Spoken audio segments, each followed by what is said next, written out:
I woke up in a mass grave, realizing this was my 5th simulation.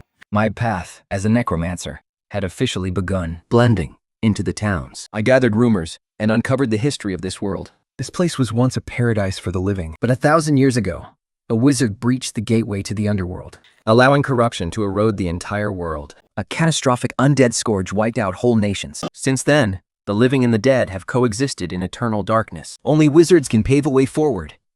Hearing this, I smirked. My soul is unique. I am a natural-born wizard. Though I had no extra lives left this time, I obtained a growth trait, Soul Devour. Every single kill makes me stronger. Utilizing this trait, I set a cautious strategy. Build up my strength, lay low, and hold off on seeking glory. Within just 6 months, I successfully became an apprentice wizard. Then, I set out on my journey, constantly hunting down the undead and harvesting their soul fires. 20 days later, I arrived at a walled town.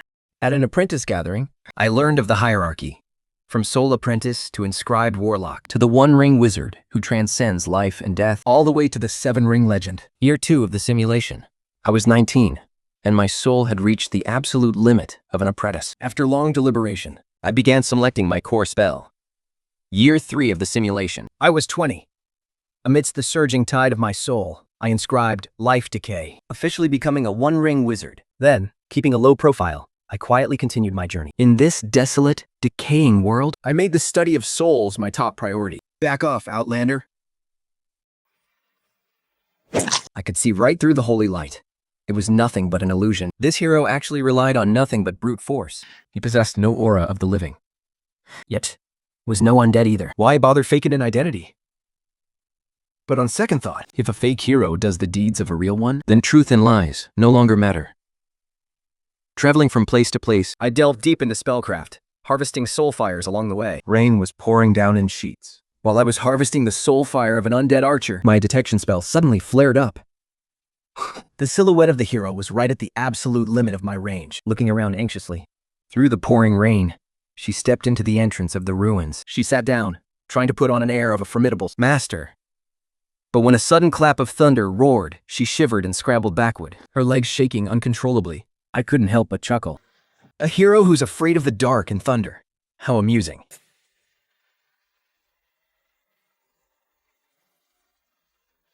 Father, Mother, I have come to see you again. Sitting cross-legged on my giant bird, looking down, I saw the girl curled up asleep by their tombstone. So it wasn't that she didn't want to walk openly in the light. She simply couldn't do it.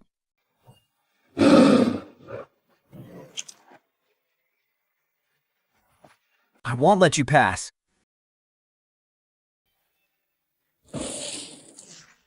Hello there. I'm a wizard.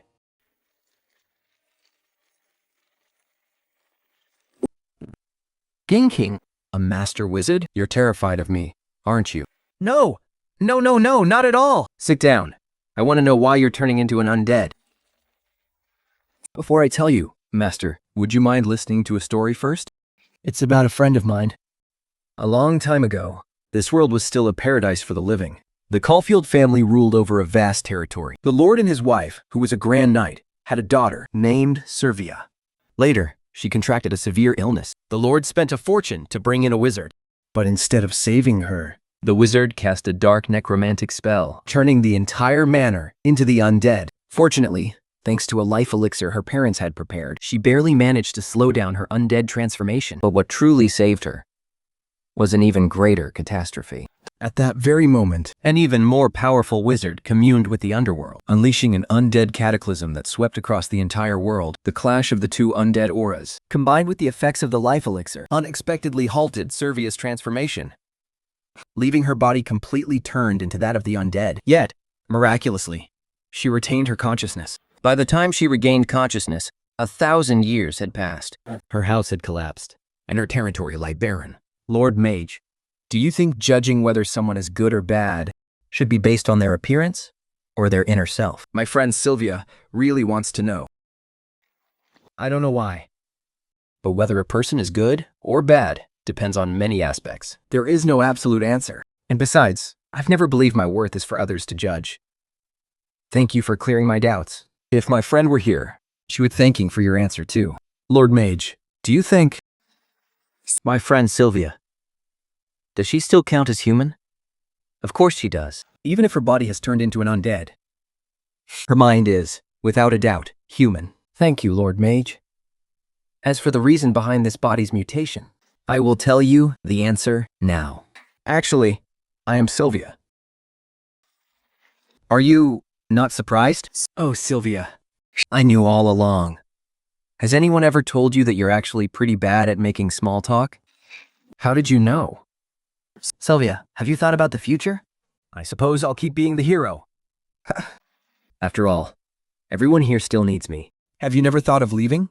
I have, but everyone needs me. Sylvia, you're actually amazing. No, Lord Mage, are you talking about me? I think you've misunderstood. I'm not strong. I'm very weak, but you saved so many people. Sylvia. But I'm not a real hero. I can't save everyone. And I don't have any real power. That's already amazing, Sylvia.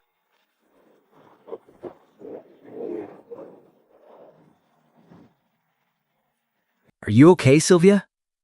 Lord Mage. I'm fine. Please don't look at me. It's a bit embarrassing. 1,000 years ago, the Crowfield family had 3 rules. Rule number 1. No laughing at Miss Sylvia for being afraid of the dark. Rule number 2. No laughing at Miss Sylvia for being afraid of thunder. And rule number 3. No laughing at Miss Sylvia for being afraid of the dark and thunder. Sylvia, I hope this helps you. Lord Mage. Thank you. The next day, Sylvia brought me back to the rundown house she used as shelter from the rain. it was once the proud estate of the Crowfield family. Now, it lies in complete ruin. Even so, Sylvia still cleared out the grand banquet hall to serve as my laboratory. After moving into the Crowfield manor, I started by laying out my materials, then rearranging the space. having saved up some resources lately, I was finally able to put together a decent lab of my own. Lord Wizard? Are you feeling unwell? Sylvia. No, that's not it. on a conceptual level, she is already considered undead. Yet, she still retains her human consciousness. It made me deeply pity her cruel fate. Sylvia is Neither truly dead. nor truly alive. She was stripped of her face, her identity, and everything she had. People loathed her, driving her off with blades and stones, forcing her to wear heavy armor to cover her entire body just to talk to people normally. My lord, My body. can it ever recover? It's extremely difficult. At least, I can't do it right now. But once I become a more powerful wizard, perhaps I can help you lift this curse. Throughout my extensive research, with the help of Sylvia's unique state, I was able to observe the flow of soul fire and the balance of life and death up close. And with the help of my system trait, life and death intersection, I began to grasp even deeper secrets of mortality. Because of this, my understanding of the soul has deepened significantly. Although I haven't fully demystified the balance of life and death within Sylvia, I've already recorded all of her physical data. And I'm confident that with my 2 traits, life and death intersection, and soul collector, I will solve this mystery one day. Looking at the time, it's about time for me to leave. The 4-circle wizard tower of the kingdom of Oka, And the endless soul fires of the undead drifting across the wasteland. compared to studying Sylvia's body, those will help me grow stronger, much faster. I'll just push the door open. Sylvia, I'm not asleep yet. I'm sorry, Lord Wizard. I didn't mean to disturb your rest. Don't mind it, Sylvia. It's just a small matter. Master Sorcerer. Are you leaving soon? Yeah, it's about that time. I see. The girl lowered her head, and the light in her eyes faded away. Though she was reluctant to let him go, like a greedy child begging for more time together, she knew that Master Sorcerer had his own path to walk, and she still had to patrol her territory to protect the living. Thinking of it this way, their parting was only natural. May you have a pleasant journey, Master Sorcerer. Thank you, Sylvia. The fake hero. I recalled how the girl always called herself that, but being a real or fake hero was never about sheer power. It was about something deeper, something invisible to the eye. Before leaving, Sylvia asked to ride the ancient bird to get a bird's-eye view of the Crowfield territory.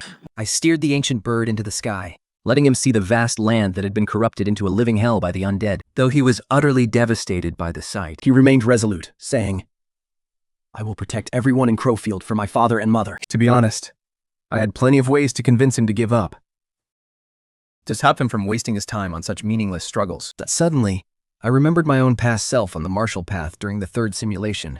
Realizing that, I knew Servia didn't need me to lecture him. He is a mature hero. His conviction is rock solid, And his mind is completely made up. All I can do is wish him the best of luck. Once Servia finished his flight, I brought the ancient burr back down. he headed back to his ruined house. As he was leaving, I felt that being a hero was just too grueling. So, I decided to teach him a way to grow stronger. It was a highly versatile soul cultivation technique. I figured it would suit him perfectly. As the farewell calls of the girl from the royal tombs faded behind me, I immediately flew north toward the kingdom of Aka, the 4th Ring Wizard Tower, And the White Crow Tower.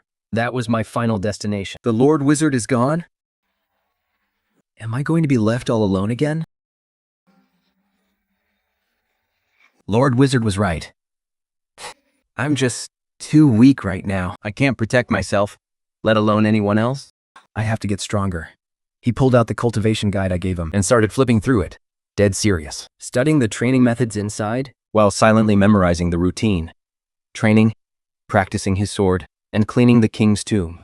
After I left, the girl's daily life became a simple routine revolving around those 3 tasks. And on the occasional thunderstorm, She would add one more thing to her day, curling up into a ball and holding her head in fear. Father, Mother. I'm not a good wizard. As originally planned, after leaving Crowfield territory, I headed straight toward the kingdom of Aoka. 3 months later, That must be the White Crow Tower. Looks like I didn't take a wrong turn. a 4-ring wizard tower meant that the person residing inside was a 4-ring wizard. But the kingdom of Oka and this 4-ring wizard tower both seemed to have some issues. I stared at the ancient tower. It seems that world collision 1,000 years ago didn't just bring disaster to the mortals. Even the high and mighty wizards couldn't escape it. This is one of the few kingdoms that still exist in the wizarding world And a sanctuary for the living. Aside from humans, I also saw other races, like beautiful elves, clever goblins, And Phasage. Or Tors. My hunch was correct. The master of the White Crow Tower, That 4-ring wizard has been missing for years. the one running the wizard tower now, is Big Nose, who only has deputy-level access, a somewhat famous 3-ring wizard. Since the White Crow Tower is a neutral faction, whether the master changed didn't really matter. Once I paid the soul stones, I settled down in the White Crow Tower. In the wizarding world, 6-ring and 7-ring wizards are at the very top, 4-ring and 5-ring wizards are mid-tier. and 1-ring, 2-ring, and 3-ring wizards are the foundation. By that metric, A 4-ring wizard is definitely not considered weak in the entire wizarding world. Yet, the master of the White Crow Tower has been missing for so many years. do they killed or did they run away? Either way, it's extremely dangerous. If they were killed, it means someone is actively hunting down mid to high tier wizards. But if they fled, Then this world is rotting way faster than I imagined. when even mid to tier wizards can't stand staying here anymore. Regardless of why the master of the White Fung Tower disappeared, it all points to one thing. This world is extremely dangerous. But that's not something I should be worrying about right now. My immediate plan is to break through and become a second circle wizard, fully materializing my soul power. Once that's done, I can finally analyze Sivia's data And start planning my path to the 3rd circle. For a monthly fee of 5.5 soul stones, I was allowed into the White Fang Tower to read through history books from 1,000 years ago. As an official wizard, I actually have a few privileges, like unlimited book borrowing, access to a private reading room, and paying to copy archives. To save time, I booked private reading room and began researching this world. Inside the silence chamber of the White Fang Tower, flipping through the history books, I noticed that records regarding the truth from 1,000 years ago were vague and mostly filled with speculation. since the 4th circle wizard of the White Fang Tower had already disappeared. It was only natural that the information was incomplete. Although the tower's archives weren't as comprehensive as I'd hoped, they were still far better than the rumors you'd find in small towns or villages. From these records, I learned That after the undead calamity, the wizarding world experiences a death tide every 10 years. during this tide, the undead multiply rapidly, giving rise to even more powerful monsters. But quietly noted down this valuable piece of information. By comparing the world map with the tower's chronicles, I realized that since the undead calamity 1,000 years ago, mid to high tier wizards had been steadily dwindling. Some had even completely vanished from the historical records. This world is definitely hiding some deep secrets. So I set my next course of action. First, reach the 2nd circle while still in the kingdom of Aoka. By the age of 21, my soul power surged dramatically. And I taught myself potion making and magical artifact crafting, earning praise for having the potential of a 2nd circle wizard. At 22, I turned down a formal invitation to join the White Fang Tower. Summer turned to autumn, and the changing of the seasons began to blur. The soul power within me surged, becoming impossible to suppress. I was ready to break through to the second circle. My soul was already fully engraved with intricate spell runes. Although my breakthrough was delayed because I was busy absorbing the tower's knowledge, it's finally time to reap the harvest. The warlock runes vibrate violently, shattering into pieces, triggering a brand new evolution at the very edge of my soul. The exact moment I broke through to become a second ring wizard, it felt as if my soul ripped itself right out of my body. I saw it. A massive, endless phantom of the underworld, blotting out the very sky. That is far beyond what any normal second-ring wizard should ever be able to see. But there it was. My soul materialized right before my eyes, close enough to touch. My innate spell has officially evolved into Life Wither. It can drain vital life force, and it can devour the soul itself. Honestly, I'm starting to feel a bit like a villain. With a mere wave of my hand, my experimental test subjects wither into nothingness. Every spell I test now is infinitely more powerful than before. They're even beginning to mutate on their own. Now that my soul has ascended, everything that used to confuse me suddenly makes perfect sense. No wonder some wizards are desperate enough to summon the underworld just to force a breakthrough. Now that I'm a second-ring wizard, it's time for me to leave the chalk tower. This place can no longer help me reach the third ring, and I can't focus on my soul simulation research here either. In the 6th year, at 23 years old, and having mastered several second-ring spells, I checked out of my room right before the tide of the undead arrived. And just like that, I left the chalk tower behind. Riding upon my death crow, I soared through the gloomy, overcast sky. Down below, within the massive walls, the adventurers are nervously bracing themselves for the tide of the undead. This time, I'm leaving the chalk tower for good, but I still can't help worrying about that hopelessly naive hero. Crawlfield's territory has been completely overrun by the undead.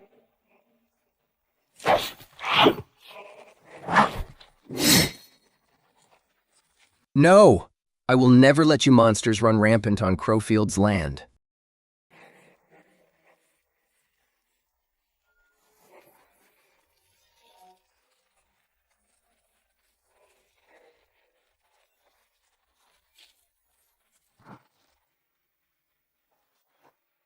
Even if I'm the only one left, I will defend Crowfield with my life.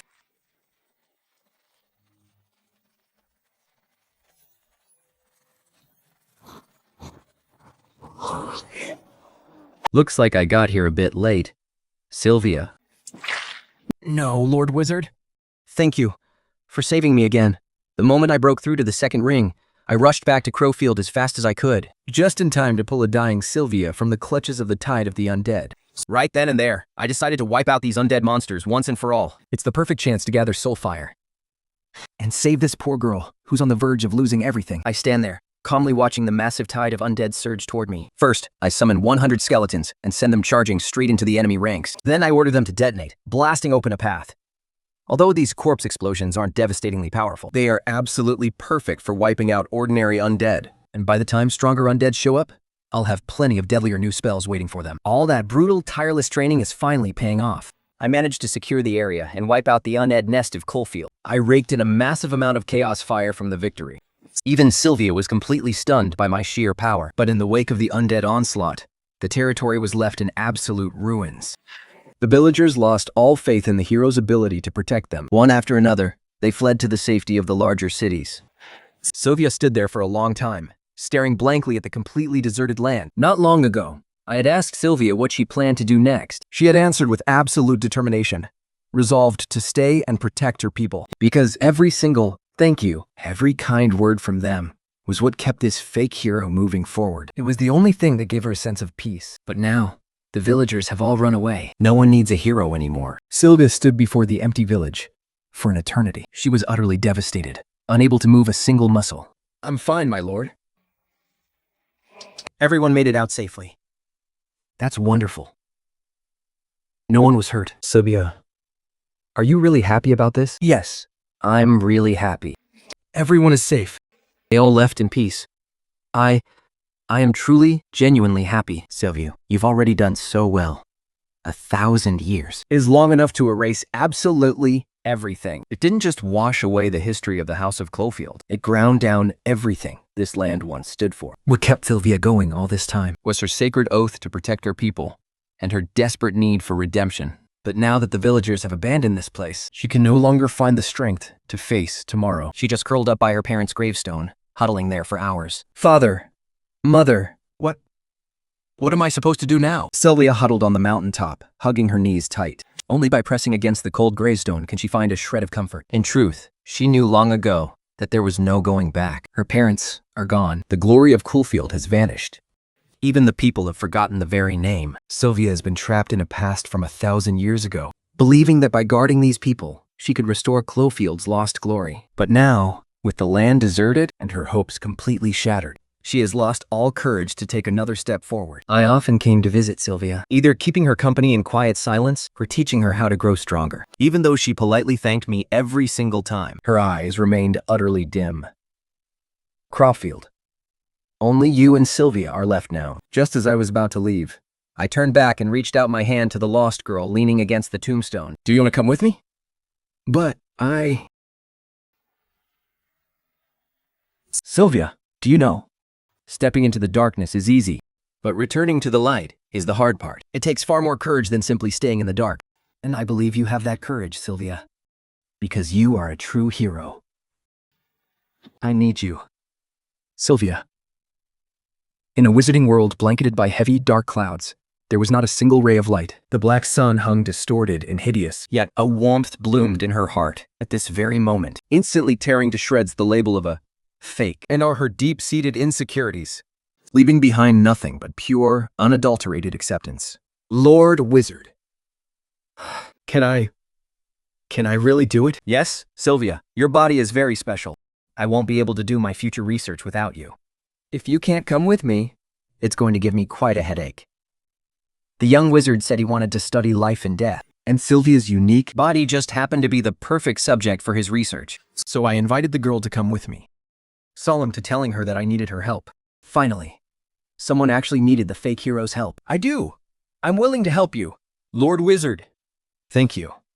Even though I was the one asking for her help, the hero actually wanted to give me money. Instead, she insisted it was my payment. She looked so cautious, yet so flustered and panicked, that for a moment, I didn't even know what to say. You don't have to do this. Come with me, Sylvia. She gently took my hand, allowing herself to be pulled up by me. The tale of the hero had finally turned a new page, and next up would be an adventure with the wizard. Right fan carried Sylvia and me, soaring high into the distance. She still wasn't used to the high altitude, her hands gripping the gaps between the bones for dear life. After flying for 7 or 8 hours, Sylvia slowly got used to the heights. I planned to test Sylvia's magic aptitude, upgrade her armor and weapons, and use magical molds to craft gear to boost her combat power. I also silently added her question from 2 years ago about whether her body could return to normal into the plan. Meanwhile, the capital of Crowfield's kingdom had already become a windswept nest of the undead, with hundreds of thousands of the undead wandering through it. He finally realized that he was just a dead man who didn't belong to this era. In this new world, no one remembered his name, except for... Sylvia, are you still afraid of heights? No. I'm fine, Master. I'm doing this to protect you better. I plan to head to the Highlands of the Gods at the center of the world, not only to uncover the truth of the wizarding world, but also to train her so she has the ability to survive on her own. Landing near a small town with Sylvia, I first set up some quick defensive fortifications, and then laid out my materials and instruments. These were all prepared for Sylvia. I was thinking of getting Sylvia some lightweight molded armor, and just like how I helped Krisha hide her features in the magic world, but I planned to ask for her thoughts first. In the autumn of the 6th year of the simulation, I asked her if she would be willing to let me make her a semi-realistic face. She froze for a long time, and then, with sheer joy, she chose the latter. I picked out some moldable flesh-like material, the Tarrant, preparing to make a partial prosthetic face for Sylvia. I wasn't trying to fully restore her old look, just so she wouldn't have to worry about people treating her like a monster because of her undead face. After all, this was a deep insecurity she had desperately wanted to get rid of. Then, using my mage's hand, I applied the material to her face, shaping it as it curved. The girl sat up, shook her head in confusion, and said there was no discomfort. Can I see my face? I had already guessed that Sylvia would want to see her own face, so I took a few steps back, and after double-checking everything, "'Cause you're a water mirror." Sylvia stared at her restored face in the water mirror. Am I still me? Isn't the Sylvia I know standing right here? I see. It kind of feels like Yingxi Master. What did you say? Nothing. I was just thinking it's about time to make you a new weapon. Oh, is that so? You're right. It really is time for an upgrade. That night, you worked alone in the workshop, crafting gear for Savia. I watched Savia's silhouette swinging his sword under the blood moon, thinking he was perfect in every way. except that he was just too terrified of being alone. Savia is so brave, yet so incredibly lonely. I wanted to help him grow stronger, and I couldn't wait to see him chasing down and slashing undead ghouls in the future. You equipped Savia with his brand new gear. We was absolutely thrilled with it. Looking at him, completely transformed. I suddenly felt like I was playing a character-raising game. How does it feel? Thank you, Master.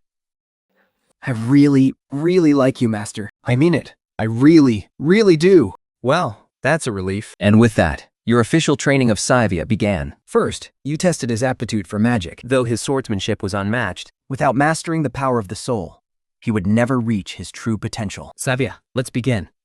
Yes, Master. Wait, Savia. You don't need to take off your armor. I don't? After that, you used a crystal ball and ancient books to test his soul talent. It was surprisingly exceptional. He definitely had the makings of a great wizard, but his comprehension was just average. So I designed a customized trading program for him, focusing on death soul magic and general spellcraft. After all, the soul fire within his undead body was already the ultimate manifestation of soul energy. Combined with a style that used soul energy to reinforce the physical body, it was a perfect match for him. Next, out on the howling, windswept wasteland, I demonstrated how to use soul magic to boost his abilities, channeling soul energy through magic to buff his body. This was the most effective technique for a close combat fighter like him. After several attempts, Savia successfully mastered the skill, and its power was several times stronger than that of an ordinary apprentice. Feeling proud, I proceeded to teach him the second spell, and then the third. Under my patient guidance, Savia slowly adapted to the magic system, seamlessly blending spellcasting with his knightly combat skills. She's step by step transforming into the undead swordmaster I envisioned. She upgraded her infusing directly into her swordsmanship. She has essentially fused magic into her melee combat. Now, all she needs is a boost in soul strength to reach rank 1. She is progressing incredibly fast, so I took her out for real combat trading, relentlessly harvesting soul fires. But the undead around this small town have always been sparse. Before long, Spring arrived. riding on Minya, I hit the road again with Savia. This is my 7th year in this wizarding world. My physical age is 24. The growth of my soul has already elevated me far beyond mere mortals. Riding Minya, I continue heading toward the center of the world. My plan is to reach rank 3 first, before researching Savia's body. My understanding of life and death allows me to perceive death with absolute clarity. I keep cultivating even while eating, simply because I always feel an inexplicable wariness toward the real world. I realize that to reach rank 3, I must refine my own truth. Just then, a sudden clap of spring thunder rumbles. On Minya's back, Savia trembles so hard her armor clanks. Yet, she remains upright, guarding by my side in a protective stance. Are you all right, Savia? I'm sorry, Lord Wizard. I was supposed to be guarding you, yet you ended up comforting me. It's completely normal to be afraid. No matter how powerful someone is, they always have something they fear. Do you have things you're afraid of too? Yeah. Like what? Thinking about those bickering supremes back home. There are just too many things I fear. I can never list them all, Savia. Are you laughing at me? No. Lord Wizard, I'm not laughing at you. I just feel like the distance between us has gotten a little closer. 1 month later, I suddenly realized that with the help of the Soul Collector, Savia was transforming rapidly. She successfully promoted to a rank 1 undead wizard. Her body grew stronger, and she became even more attuned to death. Yet, her appearance didn't change at all. I suspect she is still undergoing a deep transformation. But as for what she'll eventually become, To be honest, even I can't say for sure. I gave the chance for real combat to Savia, who had just broken through to rank 1. She took down the magical beast with absolute precision. She seemed a bit embarrassed after I praised her. Year 8 of the simulation. At 25, I finally developed my own understanding of the wizard's path. My path to the 3rd ring was finally becoming clear. Savia and I traveled the wizarding world together. Everything we saw and heard became a stepping stone for my soul to ascend. Year 9 of the simulation. At 26, Sylvia and I passed by the ruins of a destroyed elven village. I saw the terrifying power of the undead scourge with absolute clarity. It felt like this world was truly beyond saving. Year 10 of the simulation. At 27, I had grown accustomed to the cycle of life and death. My searcheries of truth began to speed up. I don't even know when it started, but I had grown used to having Sylvia standing guard by my side. I prepared to break through to the 3rd ring. I asked Sylvia to keep watch over me. Before entering seclusion, I stared up at the black sun. I remembered how Sylvia would wear her bones down to get stronger, begging me for a break with her embarrassed hands fidgeting nervously. not knowing where to put them. And I remembered her in the desolate demonic beast mountains, raising her sword and shouting, "Hero Sylvia, charge!" Only to immediately shrink back into a corner, muttering about how incredibly embarrassing it was. Over the years, Sylvia and I traveled, stopping and starting along the way, witnessing the ruins of kingdoms and the bones of exotic races. Without me even realizing it, Sylvia has grown up. She has changed so much. She has changed so much. Well then, Sylvia, I'm counting on you. Please, rest assured. Master Wizard. I trust you, Sylvia. You have never let me down. Master Wizard. This is a book of spell matrices I prepared in advance. It can block out sound for you, Father. And it even glows. But I probably won't have any use for it. Master Wizard is truly such a kind person. I wiped away the spell circles, fusing my past and experiences into the core, Gaining an observer's perspective. The third ring is complete. But does this wizarding world really have any wizards of the fourth ring or above left? I always felt it was highly unlikely for wizards of the fourth ring or above to be killed by this kind of catastrophe. Rather than them meeting some tragic end, it's far more likely that they all fled together, abandoning this corrupted world. I stepped outside. And what's it? Preparing to fly toward the plateau of the gods at the center of the world. Just as planned. But as I made my way, A sudden warning flashed in my soul, and I instinctively looked up. and there it was. The sun, plummeting from the sky. it was an apocalyptic sight that would terrify anyone to their core. The black sun stopped spinning. It glared down like a massive, staring eyeball sweeping across the earth, before crashing down with a deafening roar. But the fall of the black sun was only the beginning. The blood moon shook violently along with it. The sun and moon appearing together marked the beginning of the world's end. In that instant, the world fell deathly silent. I lost all track of time. But then, everything in the world began to move again. The apocalyptic sight of the falling sun and moon vanished, as if it were all a hallucination. I dissolved my protective wards, my eyes still wide with shock. The black sun had fallen. The blood moon had shattered, and for the first time in 1,000 years, the wizard world had a normal daytime sky. I had no idea what had just happened. But I could feel a strange, ominous energy lingering in the air. This sudden, massive shift in the world left me deeply unsettled. So, I decided to settle down on the mountaintop for now. To observe the changes in the world, While studying the secrets of a third circle warlock. Harnessing a gentle breeze, I lifted Sylvia and flew up to the peak of Mount Linksoon. There, on a flat stretch of land, I found an abandoned village. I had seen too many of these ghost towns during my travels. They were either wiped out by the undead Or left to starve to death. The village before me was just a tiny corner of this world. But as the underworld drew closer and closer, one day.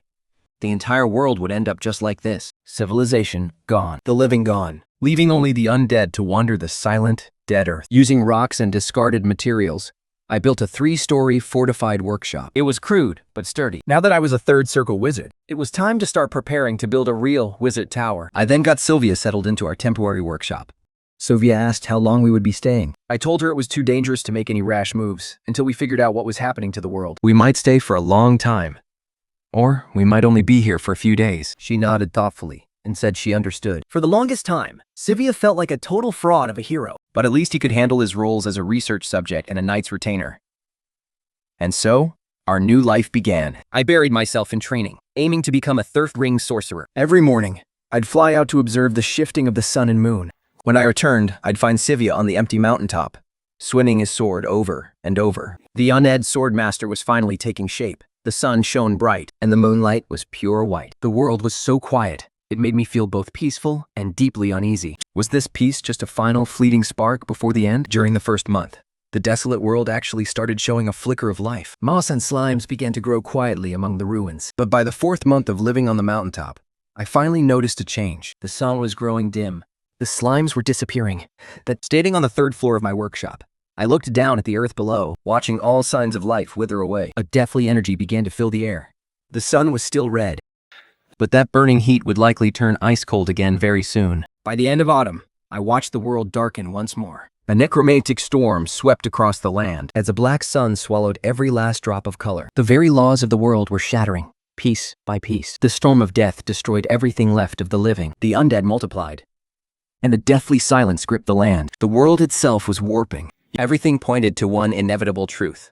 The world was dying. Any wizard of the 4th ring or higher had already fled. Honestly, there was no staying in a world like this. I quietly calculated how much time we had left before doomsday. 100 years? Or maybe 200? The black sun and blood moon hung in the sky once more. The world was dead silent, and the days felt endlessly long. I could faintly see the endless underworld slowly devouring our wizard world. The world had changed.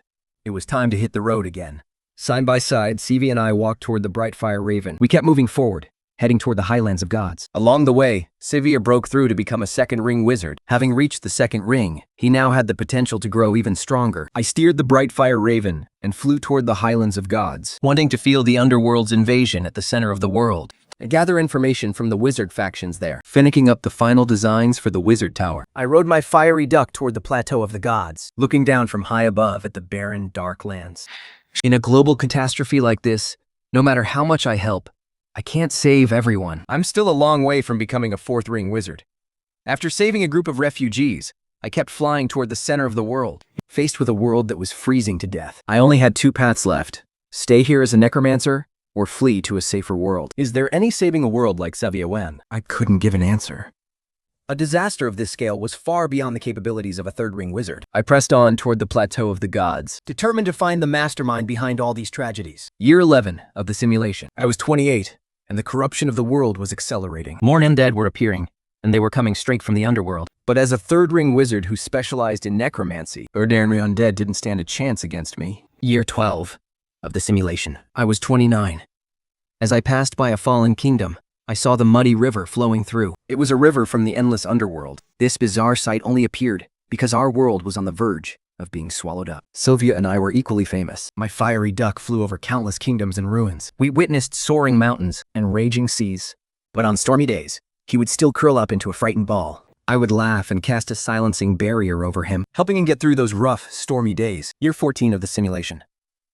I was 31 when the silhouette of the Plateau of the Gods finally appeared. But instead of glory, I saw the carcass of an ancient dragon crashed right through most of the buildings. This was no thriving wizard civilization. It was a breathtaking expanse of ruins. The Plateau of the Gods was in even worse shape than the world outside. The dragon's carcass and a decaying ruined sixth-ring wizard tower lay right before my eyes. This place, once the ultimate symbol of wizards conquering the gods, had been effortlessly destroyed, leaving behind nothing but utter ruin. I'd get us wrong. There was no mastermind on the Plateau of the Gods, nor were there any wizards. There was only desolation and decay. Confused, I led Sylvia deeper into the plateau, searching for any useful information. Based on the surviving records of the Plateau of the Gods, I deduced that the ritual to summon the underworld had already been completed. The mastermind, a peak sixth-ring powerhouse, using the destruction of the wizard world as a stepping stone. They successfully paved their way to the seventh ring. Every wizard who refused to become an undead fled. With the end already written, I stand with Sylvia, looking down at the highland of the gods. Below these ruins once stood the fifth ring, and the materials of the sixth ring's wizard towers. Every living being in this entire world was sacrificed just to birth a single seventh ring wizard.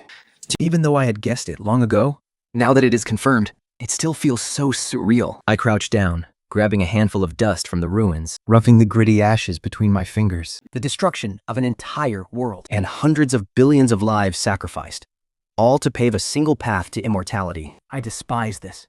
And the hero beside me cannot accept it either. Sylvia is trembling, utterly shattered by the truth. The source of all this misery was simply because someone wanted to become stronger. I reach out to gently wipe the tears from her eyes.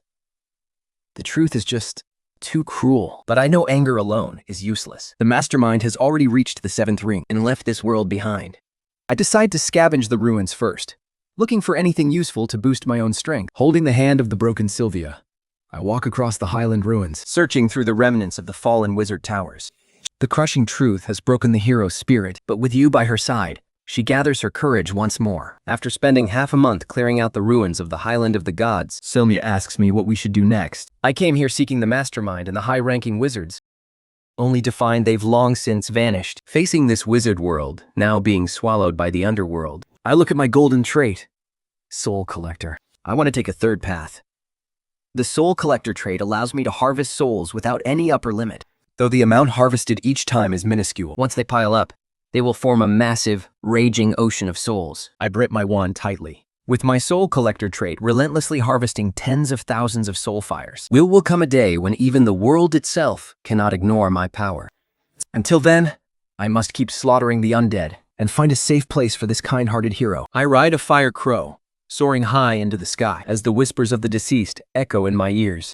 After all, I still want to face that 7th ring wizard before this simulation ends. A blazing fire crow carries Sylvia and me, flying against the wind as we leave the highland of the gods behind. I look down and gently tap the spatial ring on my finger. The Orc Chieftain's totem, the Siren's enchanting scales, and the heart of the Red Dragon Ore mountain range. I carefully sorted out the uses for each item I'd collected from the Plateau of the Gods. Then, I pulled a 4th Wing Wizard's grimoire out of my spatial ring. I conjured other ancient texts to cross-reference and study them. Several open books floated around me, each displaying the exact information I needed. I couldn't help but marvel at the wizard system. It possessed both the extraordinary power of a magical civilization and the sheer, overwhelming numbers of a technological civilization. If the legendary wizards hadn't left on their own to pursue higher realms, and if wizards didn't treat their own lives so cheaply, the destruction of this world would never have happened.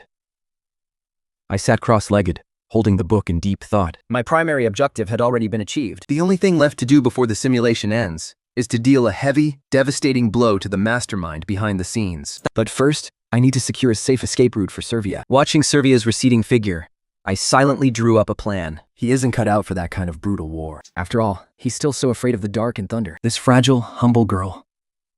I just can't stop worrying about her. I decided to give Servia a dimensional ring, so that even when I'm gone, she can still live a good life. But she refused it, thinking it was far too valuable. I had no choice, so I had to practically order Servia to choose a ring. She stared blankly for a long time, then apologetically said it had been so long since she last wore any jewelry that she didn't even know how to choose. She said her mother used to choose them for her. Her fingertips reached out to touch, but then she hesitantly pulled back. I gently caught her hand before she could pull away, encouraging her to touch the rings. Servia looked so happy, but soon that joy faded into confusion. Her undead body is different from a normal human's. If she wore it on her bare bone, it would get in the way of her armor. But if she tried to slide the ring over her armored glove, the size would be all wrong, and she wouldn't be able to use it properly. My lord, let me help you, Servia. Have you decided which finger to put it on? My left index finger. Dimensional rings actually have an auto-adjust feature. You do it like this. I smiled, gently taking Servia's left hand, and slowly slid the ring onto her left index finger. I've decided to build a wizard tower once I leave the Plateau of the Gods. It will serve as the vessel for my cross-dimensional technology and a mobile fortress to harvest soul fires. Doing it all myself is just too slow. Servia deeply cherishes the dimensional ring I gave her. She used to just curl up in the corner, staring into space. But now her confidence, drive, and courage are surging. She told me she isn't afraid anymore. Relieved, I started teaching her more advanced second ring spells. Our haul from the Plateau of the Gods was far beyond anything I had imagined. It was a literal gold mine of resources. Sylvia and I touched down in a remote, secluded canyon, ready to build a mobile, floating wizard tower. The resources I plundered from the Plateau of the Gods gave me the leverage to power a massive floating spell system. Finally, I began constructing my very own wizard tower. My goal was to turn it into a mobile fortress, perfectly optimized for both offense and defense. 4 construction puppets worked tirelessly day and night. All I had to do was supply blueprints and swap out their energy cores, leaving me free to quietly cultivate my 4th ring life-determining spell. Sylvia trained relentlessly too, pushing herself until she was strong enough to protect herself. The once lonely, fragile girl was finally standing tall on her own path. Building the wizard tower was a slow, agonizing process, but the automated puppets were incredibly efficient at hauling materials. Sylvia tried to help out by carrying materials, but she couldn't keep up with their pace. I comforted her, telling her there was absolutely no rush. With the tower's main structure half complete, we piled high-energy crystals around the base. The automated puppets kept working around the clock, stacking stone after stone. I sat on a grassy mound, gazing up at the rising floating tower. Sylvia and I talked about what lay ahead, and the core principles of wizard cultivation. I patiently broke down her toughest bottlenecks and cultivation questions. Sylvia conjured an even more powerful wave of soul energy, performing a formal knight's salute to thank me for my guidance. I smiled and told her I was merely a guide. The one who made you strong has always been yourself, I said, before standing up and heading back to the construction site. It was time to replace the puppets' energy cores. I couldn't have them running out of juice and halting progress. Year 15 of the simulation. I was 32 years old, and the wizard tower was finally nearing completion. It spanned a massive area, boasting countless tiers and platforms. It looked less like a tower and more like a floating city. Intricate spell runes carved into the azure stone slabs channeled raw energy throughout the entire structure. Taking a step back to look at it, right? This tower was only considered average in size compared to those in the wizard world. It was nowhere near those gargantuan 6-ring wizard tower ruins on the Plateau of the Gods, which were over 10 times its size. I initiated the activation of the tower's central core and ran a thorough check on all of its systems. Once the wizard tower was complete, Sylvia asked me what its name would be. I casually replied, "The Tower of Salvation." Her eyes lit up instantly. She thought the name was absolutely perfect. With a deafening roar, the Tower of Salvation ascended into the sky. Blinding light floods the sky, tearing the undead to shreds. Sylvia stands frozen, staring in utter disbelief, feeling like the sword in her hand has turned into worthless scrap metal. I remind her that the wizard's tower consumes massive energy and has its limits, and high-level undead are only going to multiply. Sylvia and I push forward. The swarms of undead outside the canyon have grown even thicker. Day and night, the Tower of Salvation harvests their soul fire. I begin to figure out how to break through to a 4th ring wizard. The power of a 3rd ring wizard is nowhere near enough. The 16th year of the simulation. The dark tide of the undead plunges the world into pitch black darkness. Sylvia curls into a ball, refusing to stand, mumbling about how humiliating it is. I crouch down, take her hand, and gently comfort her until she stands up. In this wizarding world, dangerous undead lurk around every corner now. But for me, this is also an opportunity. With the Soul Collector, harvesting massive amounts of soul fire is effortless. The weaker undead are actually starting to fear me. Sylvia's weapon is on the verge of shattering. I forge a new molded longsword for her. Sylvia solemnly accepts it, taking the newly crafted mithril longsword from my hands. I tell her materials were scarce, so she'll just have to make do with this. "I'll make you a better one in the future," I say, but she quickly replies, "No, my lord, I love it. I love it so much." The Tower of Salvation carries us over what used to be a great kingdom. Now nothing remains but ruins. Flames rage, and the souls of the dead are weeping. I am looking at a living hell. With the fall of the dark sun and the rising tide of the undead colliding, the living have absolutely nowhere left to run. Before the twin worlds collide and face total annihilation, the undead will destroy everything first. I wave my wand and shatter a skeletal sea dragon into dust. Sylvia grips her sword tighter and tighter. The 17th year of the simulation. I am 34 years old now, and I finally have a solid plan to ascend to the 4th ring. The Tower of Salvation flies over one fallen kingdom after another. All that meets our eyes is the fiery, deathly silence. High above the ruins, on the plaza of the Tower of Salvation, dozens of survivors we rescued are sitting scattered across the platform. I stand on the high platform, watching the survivors weep and offer their gratitude. I choose not to go down, because doing so would only cause more chaos. They would likely end up in a sobbing crowd, bowing and kneeling before me. I really don't care for scenes like that. After crossing through 7 kingdoms, 13 towns, and countless villages, we only managed to save 48 people. And among them are innocent children. I look up at the dark, gloomy sky, my heart heavy with a wave of mixed emotions. I did everything within my power to save whoever I could, bringing them into the Tower of Salvation to help with daily chores. Year 18 of the simulation. I am 35. The Tower of Salvation has rescued more survivors. The tower is operating smoothly, and we are gathering soul fire much faster now. Sylvia helps everyone with their daily struggles, looking genuinely happy to do so. It warms my heart to see this. Year 20th of the simulation. I am 37. Our floating fortress charges recklessly through this desolate, dying world. Traces of living souls are incredibly scarce. Sylvia swings his sword, striking down a skeletal ocean dragon, and promises he will always protect me. He never wants to fall back into the darkness of his past again. Year 22nd of the simulation. I'm 39. There are now about 100 people living in the tower. Sylvia remains my most trusted knight. He is terrified of the dark and thunder, yet he swallows his fear just to keep me safe. To comfort him, I gifted him a new blueprint book. The night wind blows cold and harsh, as the Tower of Salvation mirrors the peaceful skies of the past. I've been nothing but trouble to you. You have never been a trouble to me, she said. Year 23rd of the simulation. I am at 40. My soul power has reached its absolute peak, and I am preparing to ascend to a 4th ring wizard. Though the breakthrough is a slow process, the path of a wizard has always been about a lifelong pursuit of ultimate truth. The Tower of Salvation has ground to a halt. I am inside the meditation room, calming my mind to prepare for the breakthrough. Sylvia stands guard outside the door, clutching his sword tightly. Every necessary magic circle and material has been prepared. Only one final step remains: to turn mere observation of this world into active interference. I sit cross-legged in the meditation chamber, my surging soul power distorting the darkness around me. An individual's existence cannot compare to the scale of the world. But once you become so powerful that even the world itself cannot ignore you, the very laws of nature will bend to your will. To explore, to observe, and to alter the truth. This is the very essence of a wizard. My radiant soul surges through space like a massive tsunami, tearing tiny wrists that snap shut in an instant. This boundless power wraps around me, forming a hazy barrier, shredding every physical object in its path. Using truth as my lever to bend the world, I forge it into my own foundation. A fourth ring wizard is a walking catastrophe, paving the path to the fifth ring realm. Void bursts vibrate through space, fracturing it into a web of dense cracks like 10,000 blinking eyes. I wave my wand. Knowledge, truth, And my very soul intertwine in a blinding brilliance. They turn into a blazing, holy light, piercing every single inch of space. In an instant, I break through to the fourth ring. I use my own truth to bend and distort the laws of this world. Though I have not truly mastered the laws of space, I can already leave, completely bypassing the world's limitations. Closing my eyes, I feel the changes of the fourth ring. My soul is ascending, and my body has transcended into the extraordinary. If only I had the mortal's wisdom trait from the Krisa world, I could surely forge an unprecedented, glorious path. But there are no ifs in this world. Creeping my wand, I stand up. Space is still warping around me in undulating waves.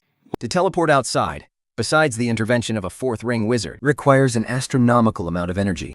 The master of the White Fang Tower chose to leave alone, and that's exactly why. But with my soul collector, energy is the last of my worries. I just need to gather enough soul fires to upgrade the Tower of Salvation. Once I have enough, I'll send Sylvia and the others inside the tower to a safe world. and then I will go after the mastermind alone. I lower my eyes, calculating if I can kill that mysterious wizard in the future. I honestly have no certainty. What some things have nothing to do with success or failure. It is simply something I want to do. So, I will do it. I push the door open and step out. Celia is waiting outside, standing guard on high alert. Only when she sees me does her body finally relax. In a slightly cheerful voice, she offers her blessings. May the light of the stars and the moon guide your path, Lord Wizard. Thank you for your hard work. The title of the strongest fourth ring wizard in the world just felt like a bitter irony. I began remodeling my wizard tower, upgrading it with fourth ring runes to boost its firepower. I also began researching interdimensional technology. After breaking through to the fourth ring, I expanded the Tower of Salvation, using hybrid fire to simulate sunlight, soil, and water sources. Those who escaped death came to see the tower as a utopia. They worked with absolute devotion, filled with deep respect for both me and Sevia. Under my guidance, Fidia quickly advanced to the third ring, year 24 of the simulation. I was 41. I calculated that the wizard world would be completely consumed by the underworld within 50 to 100 years. I started grooming Sevia to manage the Tower of Salvation. Despite his noble background, he worked incredibly hard, frequently coming to me for advice and to ease my burden. I was pleased to see that his dedication was second only to mine. Year 26 of the simulation. I was 43. Using the spell Death Declaration, I wiped out the entire undead legion, slaying the undead king with my own hands. People cheered at the top of their lungs, Weeping and laughing as they finally avenged their lost loved ones. The tide of the undead was finally over. Though my power ran deep, I didn't dare to get complacent.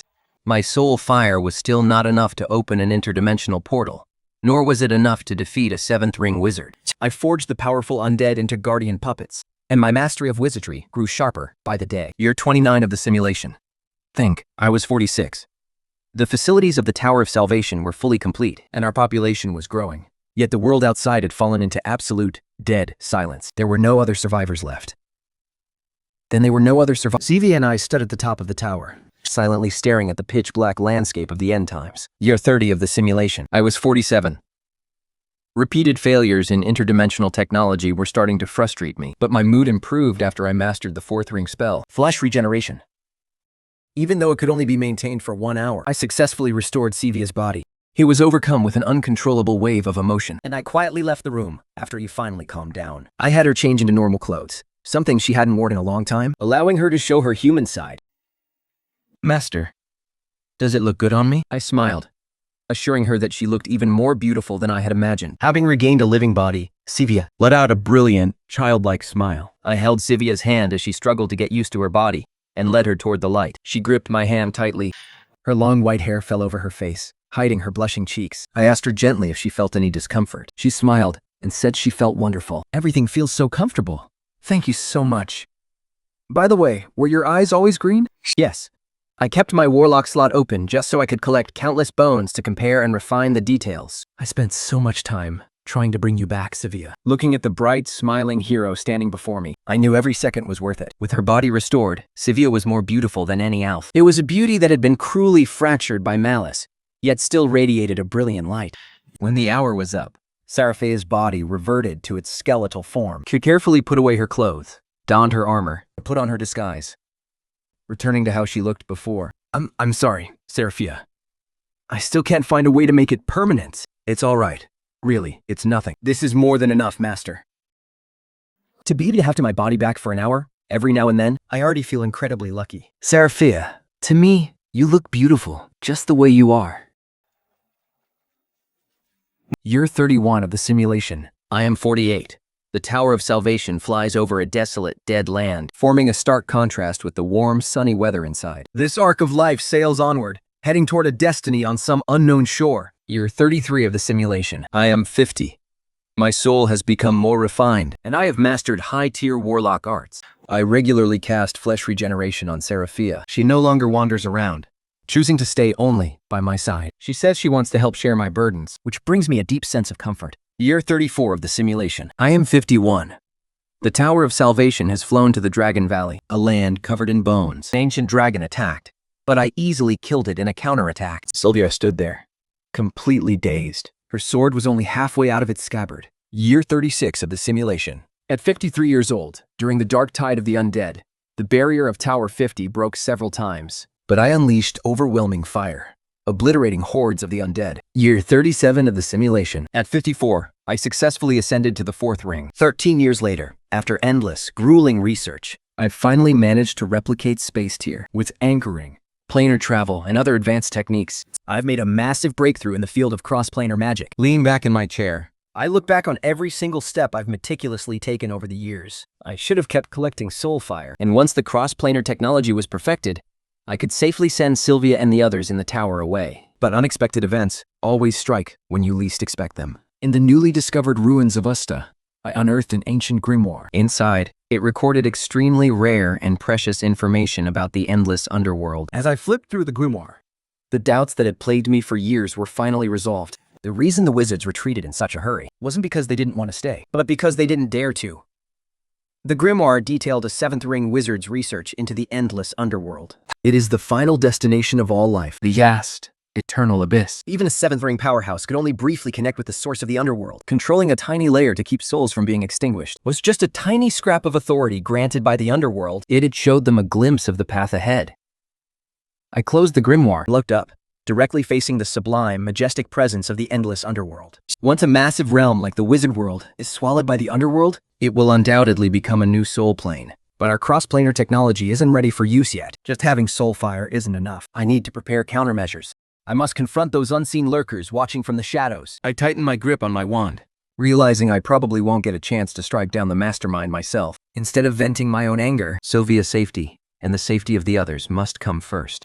if it comes to it, I will draw the attention of the immortals myself so the Tower of Salvation can escape to safety. Before that happens, I need more soul fire. to speed up the interplanar modifications. Hidden deep within the endless chaos are many watchful, hidden eyes. If immortals of the 7th ring level gather, it will cause unimaginable devastation. I have no confidence in winning. I'm forgetting to eat and sleep, throwing myself entirely into researching interplanar technology. I must speed up the culling of the undead. The soul fire is piling up rapidly, but it still doesn't feel like enough. Worried about me, Sylvia fought like crazy, attacking the undead to create opportunities for me. I told her to take a rest. She stubbornly shook her head, saying she couldn't just stand by and do nothing while I was in trouble. Sylvia didn't know the truth. She only knew that someone precious to her would struggle and she wanted to help. So, I accepted her request. Combined with the firepower of the wizard's tower, we began harvesting the undead, wave after wave. Year 40, the simulation. At 57 years old, the confirmation of the immortal's existence weighs heavily on my chest. Yet, looking at the sun-drenched woods and the laughing people inside the wizard's tower, I refuse to let this beautiful piece shatter. Year 43 of the simulation. I am 60. The interplanar technology has advanced once again. We are close to actually installing it. I plan to have the Tower of Salvation begin its interplanar voyage between years 50 and 70 of the simulation. The exact timing will depend on the speed of soulfire harvesting and the progress of the modifications. It was I who hid the brutal truth from the people in the tower. Yet, seeing my busy, tireless figure, they all put in 200% effort. Year 45 of the simulation. I am 62. Sylvia has reached 3rd ring, stage 1. She can now unleash a dazzling torrent of soul force with her sword. Hero Sylvia, charging out, She yells, watching her childish, playful side. a bittersweet smile half nostalgic and half assured, creeps onto my face. During combat, Sylvia remains in her undead state. Years 46 to 47 of the simulation. I am 64. The interplanar technology is finally mature. I am retrofitting the Tower of Salvation, all by myself. My cultivation time has been severely cut down. I still don't see any hope of reaching the 5th ring. But Sylvia always brings me meals whenever I need them. Along with warm water and extraordinary materials. Years 48 to 51 of the simulation. At 68, I poured my entire soul into retrofitting the Wizard Tower. My years of tireless research finally paid off. A cross-dimensional wizard tower. The retrofit is almost complete. Only the final calibration remains. Just to be safe, I will run a few more safety tests. In 1 year, I can finally leave the wizarding world. Year 51 of the simulation. I am 68. My extraordinary power has kept my body from aging. Everything I have been through over the years is etched deep in my mind. Witnessing the end of the world with my own eyes makes it all worth it. I look up at the simulated normal sky inside the tower, Gazing coldly at the shattered world outside, where gray fog permeates everything. A dark sun hangs high, leaving only pale ash and crimson blood.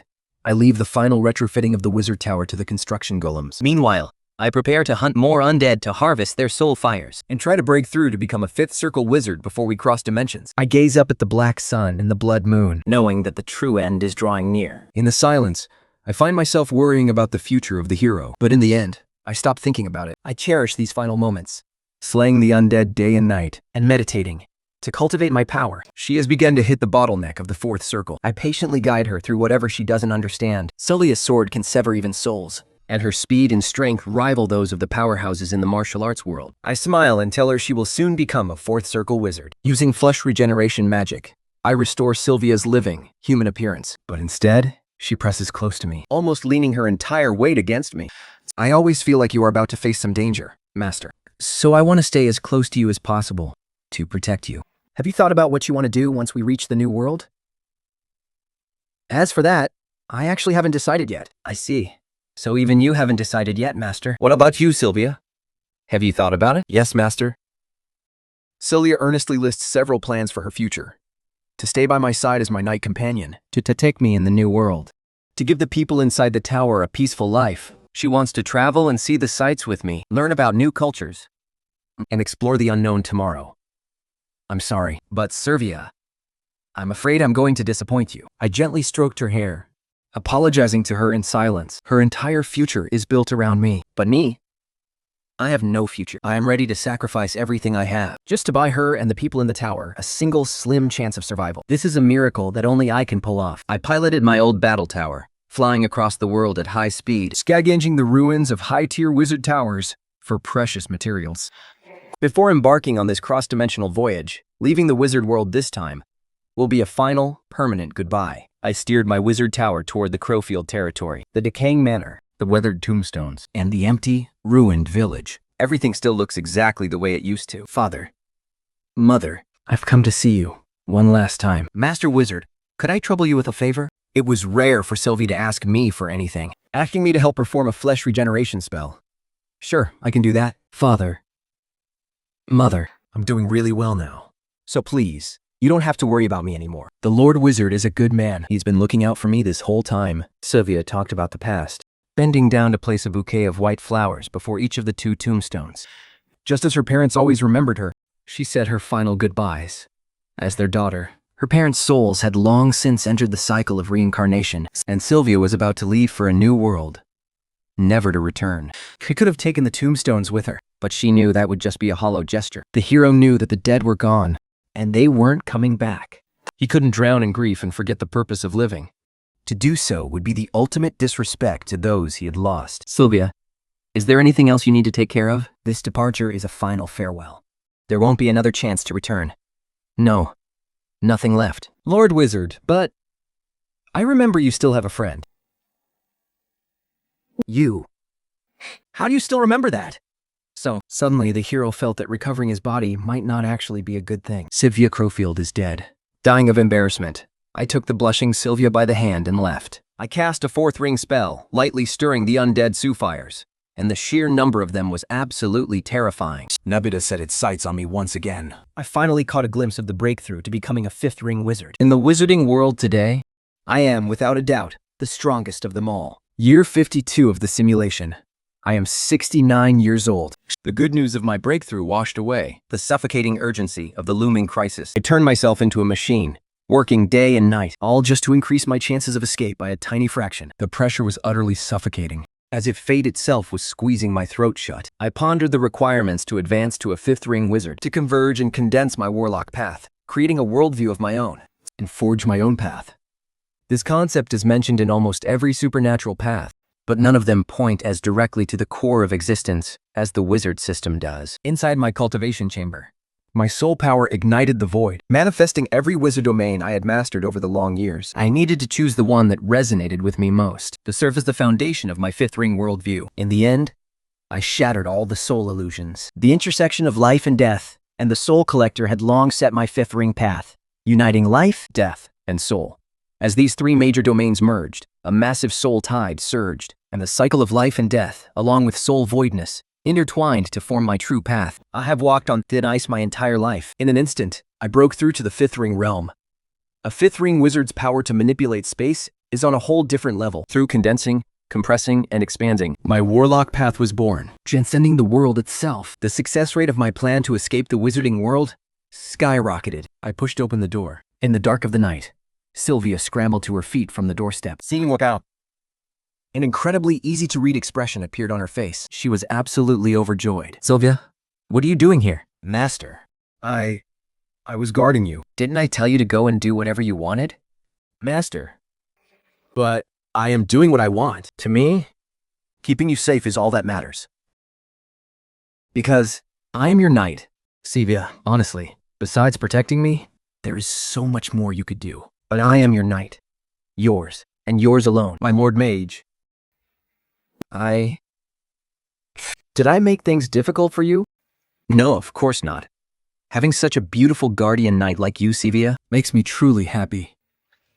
I suppose from now on, I should watch my words around you, Sylvia. Or there is no from now on. I did it. I successfully advanced to a fifth ring mage. But in these final days of a dying world, only those inside the Tower of Salvation knew this great news. I set the date for our interdimensional jump to let everyone know. Just 1 week before the jump, Sylvia brought me a cup of hot tea, her eyes filled with worry.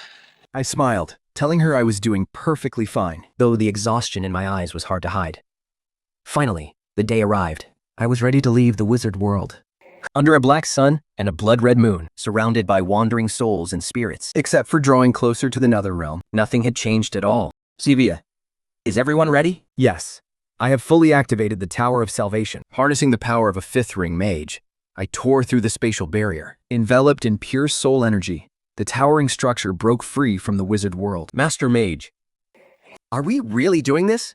Is it safe? Yes. In just a little while, we will leave this world behind for good, heading into the chaos beyond.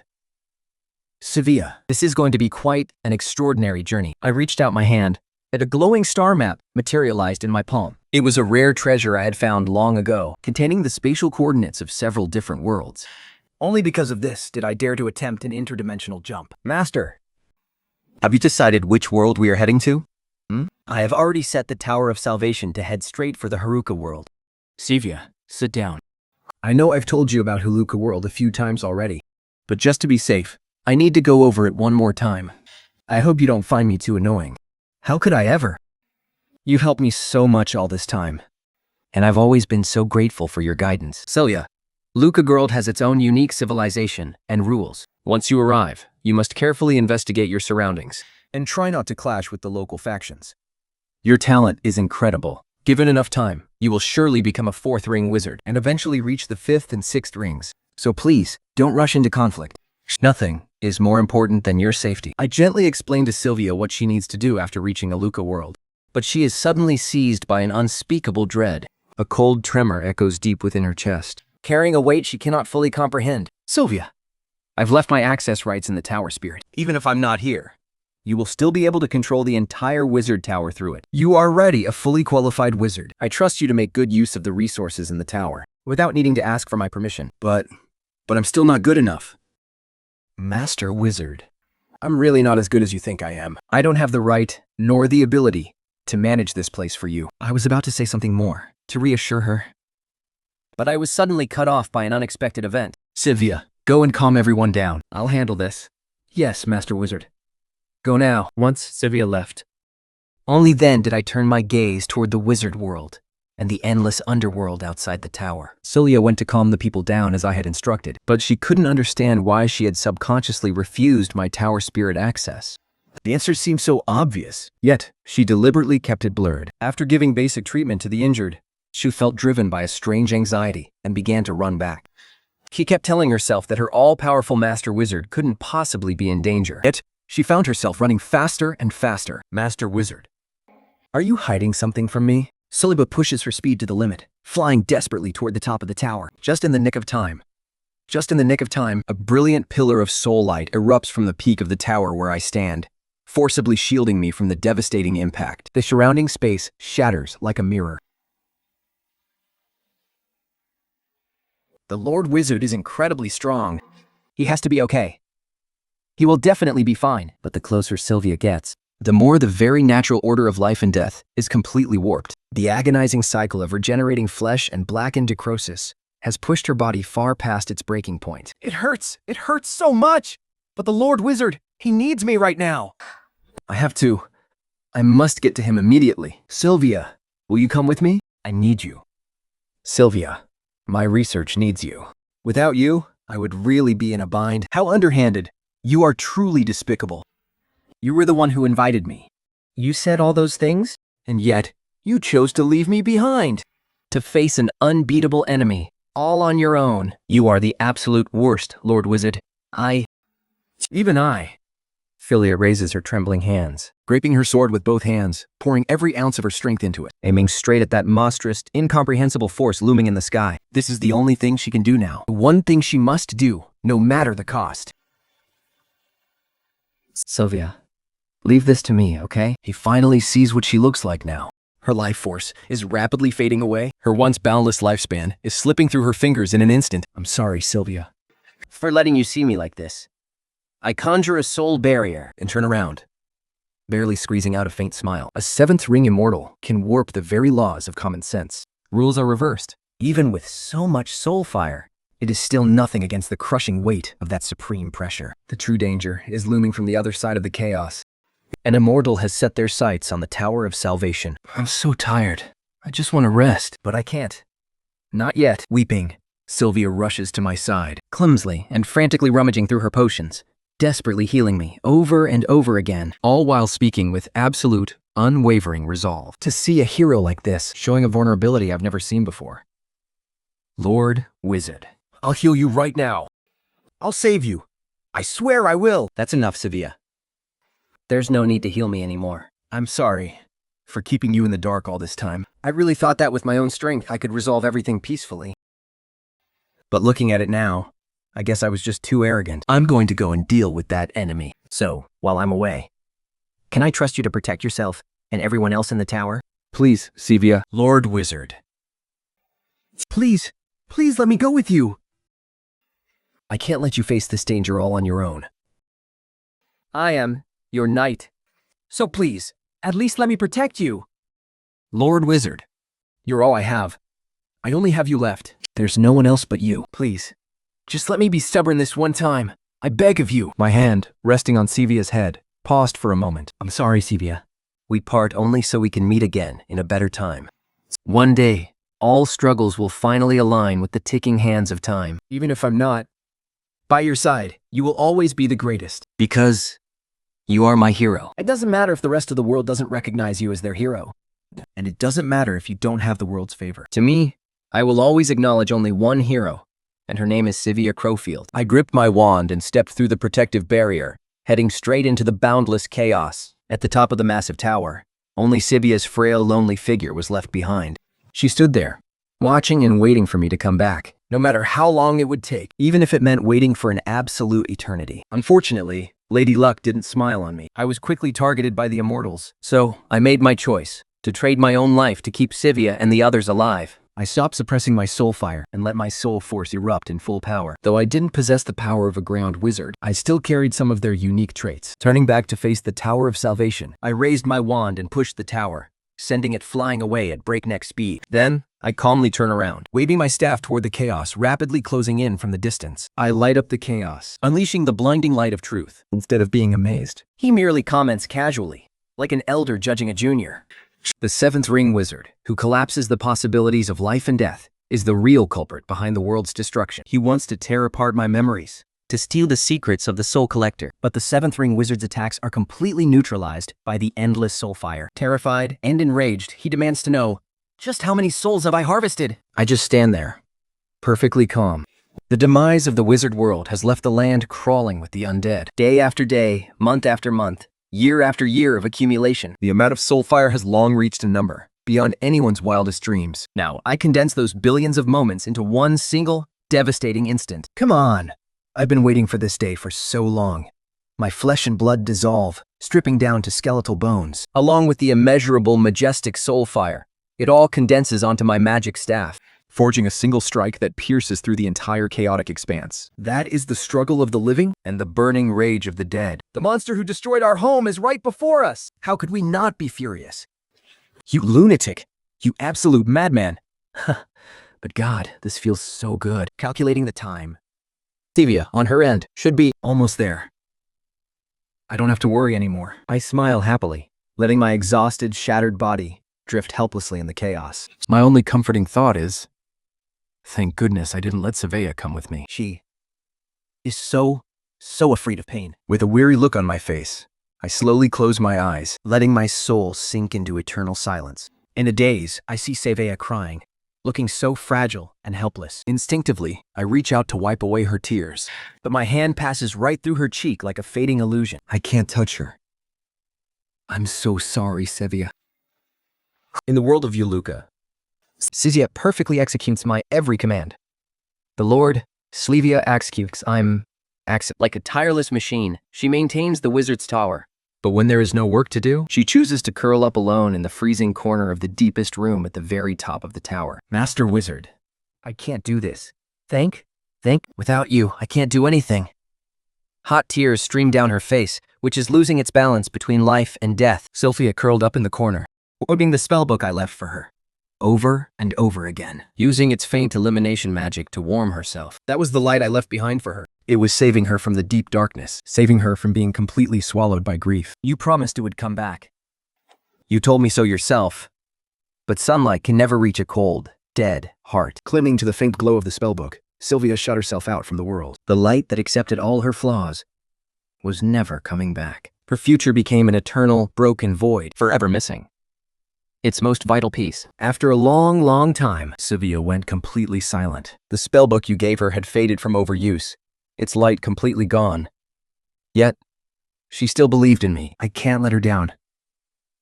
Stumbling and swaying, Sylvia leaned against the wall and forced herself to stand. With stiff, trembling fingers, she reached out for the door handle. Her battered, broken heart was already dead. But she couldn't collapse here. She had to become a true hero, one who would never disappoint that light. She remembered your final instruction, to take control of the tower spirit. She had no desires, and she felt no resentment, but it was something she had to do. She simply couldn't let you down. Like a lifeless puppet, Sylvia dragged herself to the core of the tower. The tower spirit transformed into a raven, flapping its wings as it landed before her. I'm so sorry, Sylvia. My Lord Wizard, you always do this. I was clearly the one who caused you trouble. I should be the one apologizing. Lord Wizard, I don't accept your apology. I have to stand back up. I can't let you down. Driven only by her overwhelming grief, her broken body began to move. Sylvia reached out and touched the tower spirit, fetching her authority over it. From that moment on, the Savior's Tower had a new master, because the previous master was dead. My Lord Wizard, I will become strong enough, outstanding enough, until the day we meet again. Phazia packed up all the memories you left behind, cast a dust-clearing spell over the room, and sealed the old tower away forever. With an interplanar leap, he broke through the Hercune's encirclement, leaving behind nothing but a gaping void and drifting leaves. The Hercunes, having never witnessed such dimensional travel, scattered in sheer terror. Terrified they too would vanish into the void. 10 years later, having risen to become a fourth circle mage, Sevilla single-handedly wiped out all the invaders. Every move he made was as effortless as sweeping away trash. He came like the wind and left just as fast, Vanishing once again with an interplanar leap after the battle. Sevilla's goal was never just the Harukan world. He had to do it for his father, his mother, and for the Lord Wizard and everyone else, to crush the mastermind behind all these tragedies. Sevilla declined everyone's kindness and settled the people of the tower in the Harukan world. With a gentle smile, he said, "This is far too dangerous. I don't want any of you getting hurt. Just like long ago, when you refused to let him join the fight." He had always believed that he should have been the one to give his life. Sevilla returned to the Wizard Tower all by himself, Activated his interplanar leap and departed. He would keep moving forward on the path of power until he finally killed that twisted, evil, immortal. He was no longer afraid of being lonely or isolated. He had already grown used to such a life. Guiding his towering fortress, Sevilla traversed through the chaos, rising to the fifth circle realm. He walked the path of a hero. Once a mere imposter, a fake, he now radiated a brilliant, true light, all because of one person's validation. You said Sevilla would always be your hero. Sevilla knew he was just a talentless fraud. The Crowfield Dem was only useful in that one place. He had merely survived amidst ruin, wandering in deep solitude, until he met you, blindly embarking on the wizard's path. Sevilla only knew how to chase the light, stumbling right behind you. But the light that once gently held his hand and guided him has long since vanished without a sound. Sevilla had to walk the rest of the way all on his own. The moment you ascended to the fifth circle, Sevilla chose the path of the pure soul. No life, no death. Within his own soul, he found the courage to reclaim the light. Sevilla had absolutely nothing, but someone believed in her. he was a holy soul, shining brighter than any legend or biography. He forged a path of gentle courage, overcoming his own cowardice, walking a hero's journey to save the world. What? In the chaos, countless unquenched stars fell through disordered space and time. A fake hero raised his blade, unleashing a holy light that seemed even more genuine than the real thing. But she chose to become the new, true light. One person, one sword, one tower. Chasing through the endless underworld, she saved those who were suffering, just as her old wizarding world once did. As long ages piled up, Celia finally ascended to the seventh circle realm. Clutching the holy sword you gave her, she stepped into the endless underworld all alone. Following a familiar scent, Silva returned to her homeland, which had been swallowed by the underworld. The hero who had saved countless worlds could only look at the ruins of her home, unable to change a single thing. But there was still one thing she could do, something only she, a mere survivor, could accomplish. As her holy sword tore through the laws of order, Sylvia ascended to a divine realm that surpassed all miracles. The immortals watched in utter disbelief as her mother world transformed into her crown. How is it possible that anyone could still come from there? Is it that fool? One of those insects who would die to protect that place? A sibling? A best friend? Or husband and wife? I must have miscalculated. I never expected an insect I crushed so easily would bring forth a newly ascended seven-circle wizard. What a pity you didn't get to see how agonizingly he died. I'll kill you. I will absolutely kill you. A seven-circle wizard masters life, death, and destiny. Unless confronted by an even higher realm, they fear no injuries at all. My core? How could this? How? Lord Wizard. Did I win? Soliva looked up at the sky of the underworld, sensing countless prying eyes staring through the thick, overflowing death energy. Those were the rulers of other soul planes, and many of them stood at the very peak of the 8th, or even 9th, circle. Lord Wizard, it seems I've become just as reckless as you. This, the FS is... I simply cannot turn a blind eye to these suffering worlds. Sylvia staggered to her feet, under the gaze of countless prying eyes. He accepted the authority of the netherworld over the wizard world's soul plane. Only then did those lingering gazes finally fade away. He didn't want to rule over anything. But if he didn't take it, this plane would fall under the control of a new, immortal. He would have to purge the undead kings of the endless netherworld, rewrite the very laws of the dead, and make sure the tragedy of the wizard world would never happen again. If his master, the great wizard, found out, he would definitely get scolded. But it doesn't matter.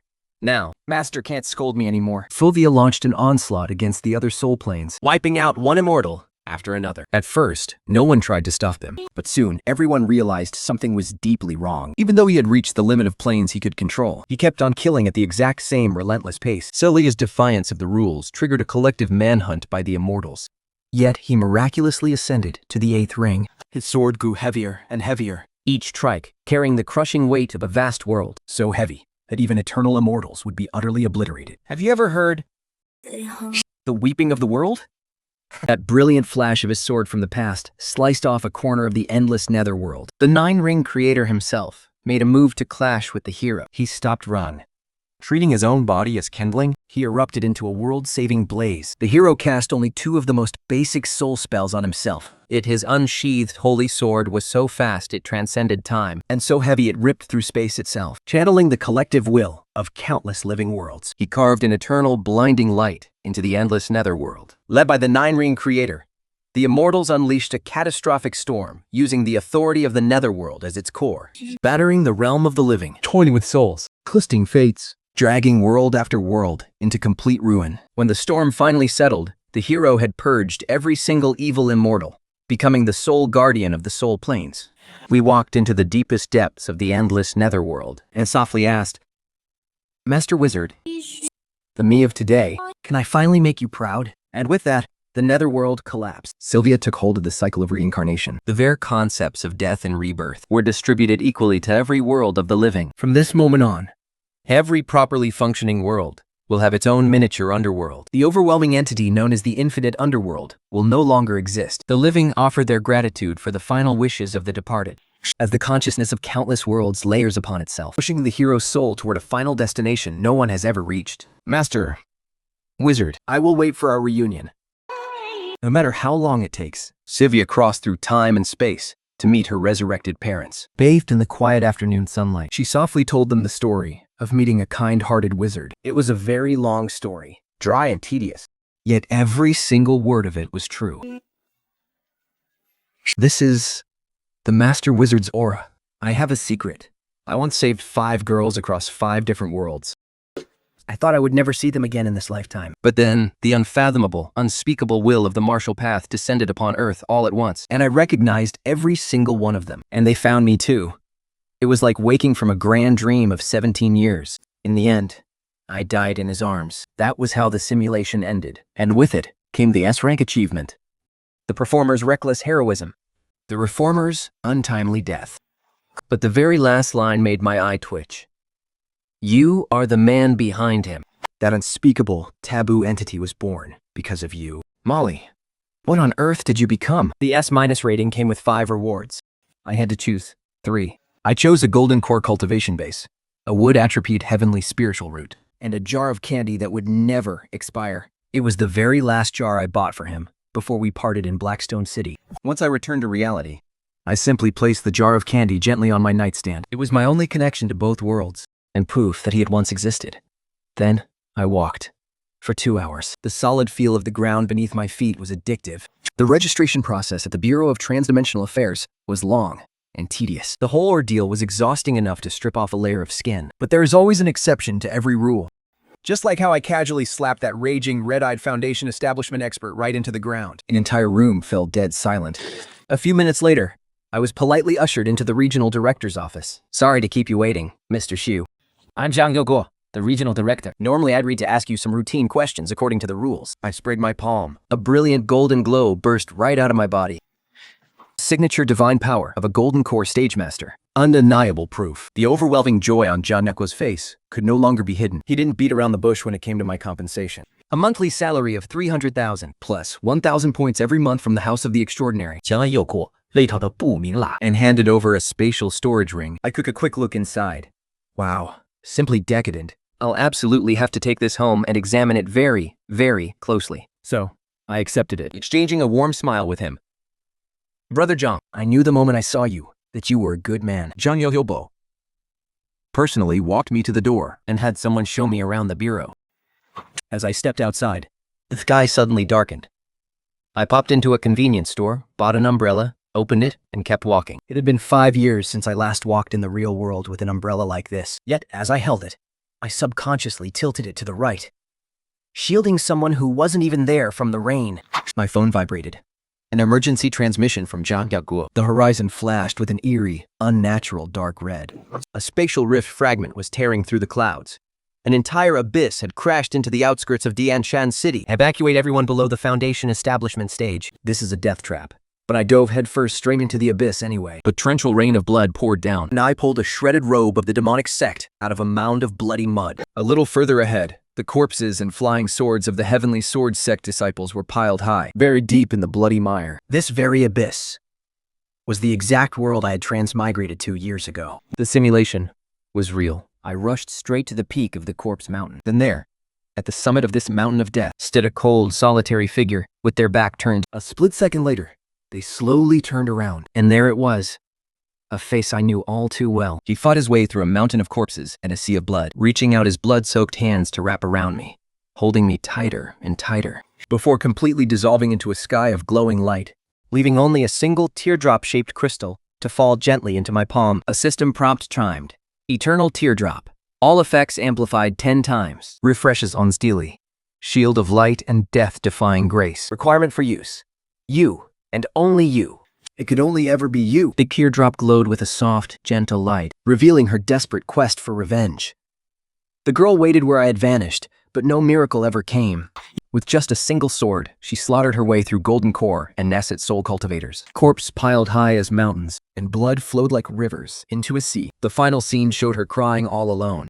That single teardrop drifted through the boundary sea. Before finally landing on the outskirts of Yansan City. Slowly, I clenched my hand around the teardrop. using a thread of spiritual energy to turn it into a bracelet around my wrist. In an instant, an endless torrent of power surged through my entire body.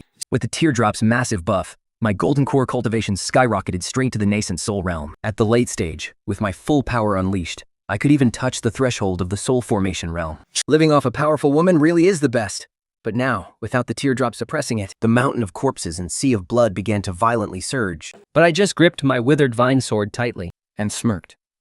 1,000-foot serene sword glow swept outward, Cutting the sea of blood in half with a single strike, and bringing the mountain of corpses crashing down with another. the entire realm ruins, shook, and rumbled violently. As every single evil spirit was forcefully dragged out into the open. Stepping onto my withered vine sword, I stood high in the sky. Completely sweeping away the mountain of corpses and the sea of blood with one swing. The evil spirits swarmed toward me, but I just shook my head. These vile creatures were naturally countered by my wood attribute, life force. Not to mention the long list of massive buffs the eternal teardrop was giving me. All my life I have walked on thin ice, relying solely on my own hard work and relentless cultivation. Now eternal teardrop, aid me. A blinding, deep green sword glow burst from me. Slashing toward the heavens and the earth, obliterating thousands of demons in an instant. The ghostly specters were wiped out to the very last one, allowing the rest of my crew to safely evacuate the realm ruins. With that single strike, I obliterated every evil spirit and specter, leaving nothing in the ruins but shattered shards of ruined treasures. I was just about to leave, when out of the corner of my eye, I spotted a very unusual wand. I bent down, picked it up, and examined it closely. Suddenly, the simulator's voice chimed in. Magic side anchor medium detected. Would you like to recharge? Warning, once recharged, the item will be completely destroyed. You can only travel through one simulated world of each type. No wonder the magic volume was specifically highlighted. I decisively confirmed the recharge. The wand instantly dissolved. Magic volume anchor medium loading progress. 1%. As the news spread, The entire place erupted. no one had expected that I would single-handedly wipe out that mountain of corpses and sea of blood. Afterward, Zhang Yogo came to ask what reward I wanted. I want all the extraordinary items, I replied. And I don't want a single one from the cultivation volume. Over 1,000 items were delivered to my hands. High quality or low. Perfectly intact or completely broken. They had everything. I fed them all into the simulator. And the magic volume's loading progress shot up to 83%. Time to start with him first. 20 days later, late at night, the final batch of yellow dragon pills was ready. I shook the porcelain bottle And swept it into my storage ring. Looking out the window at the bright moon, I could no longer fight off the heavy wave of exhaustion. I collapsed onto the bed. Once all of these are sold, the points will be enough to buy up a batch of magic volume items and fill the last bit of progress. Brother, we will meet again very soon. Epiphany. He hovered over me, his voice so soft, as if he was afraid to shatter a dream. Finding the brother I had longed for day and night. We're supposed to be a wonderful thing. But of all things, my brother was in such a tiny, fragile dimension, on the infinitely distant opposite shore of time and space. Humuli, who had long stood supreme above the immortal emperors, Was now rapidly destroying one cultivation world after another, Merging their fragments into the dimension where Earth existed. using this method to slowly raise Earth's carrying capacity, until it could finally withstand the presence of his true body. Even if his true body couldn't descend just yet, that didn't stop him from sending down a sliver of his power. He condensed his energy to form a physical body that could walk. He chose the dead of night, when everything was quiet. Waiting until I fell fast asleep before he dared to secretly manifest. Gently, secretly touching me. At the end of the day, he was just terrified that I, his brother, wouldn't recognize him after how much he had changed. He was afraid I would blame him. He was afraid I wouldn't welcome him back. Even though he knew I wasn't that kind of person, his heart just couldn't help but panic. Yan, my brother. He lay resting his head against my chest, Just trying to hold on to this precious piece for as long as he possibly could. He lingered all the way until the sun was about to rise the next day, before reluctantly letting his figure fade and dissolving into the thin air. Before leaving, his gaze casually drifted toward the pile of magical artifacts in the corner of the room, and he frowned slightly. For some reason, a bad feeling suddenly welled up inside him. It wasn't fatal or dangerous, just incredibly annoying. Like the irritation he felt as a kid when some brat his own age tried to steal his candy. 30 minutes later, the morning light woke me up, my chest feeling inexplicably heavy and stuffy. I just chalked it up to being exhausted from refining pills for days on end. I kept busy from dawn till noon, finally trading all of my medicinal pills for magic-type extraordinary items. The path of magic is vastly different from the path of cultivation. I decisively pressed the start button.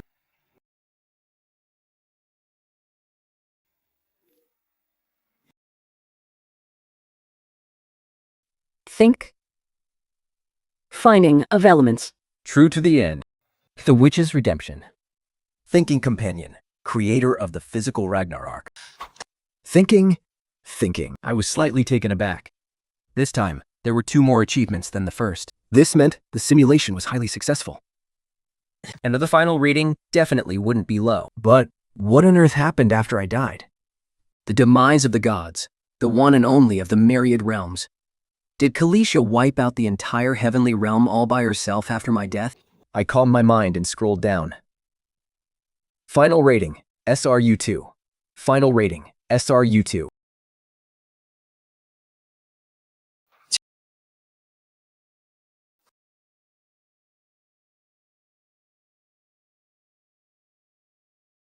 The rewards actually increased from 3 to 4 items. I looked through them, one by one. First was a gold tier skill, elemental perception. Then, a god tier skill, faith manipulation. And finally, Krisha's lost first wand, ash reignition. I didn't even hesitate. I went straight for options 1, 2, 3, and 5. The first 3 would boost my combat power, while the last one was just to keep as a memento. Instantly, sanctuary level spiritual power surged into my golden core, pushing me straight to the early nascent soul stage. With the simulator's help, my cultivation and magic systems perfectly complemented one another. I stared at the swirling energy in my palm. With this foundation of water and fire, plus the eternal teardrop, I feel absolutely invincible. Man, living off my little sister is just too sweet. I gently set the wand down on my nightstand, right next to that jar of candy. What I didn't see after turning around was that the wand and the candy jar quietly crept a tiny distance apart. As I was sorting through the wood, attribute, materials, it suddenly hit me. I could totally use my crafting skills from the simulated world to strike a deal with the government. There was no need to hide anymore. Besides, I can't just freeload off my little sister forever without giving back. I dialed John Yoko's number. I was just lying in bed, sleeping. 26, and somehow, I broke through to the nest. Somehow, he had completely out of the blue broken through to the NASA's soul stage. I even inherited some legendary mage's legacy. Silence fell on the other end for 10 seconds. Then came a sharp gasp. This is insane. I need to report this immediately. I looked down at the teardrop on my wrist.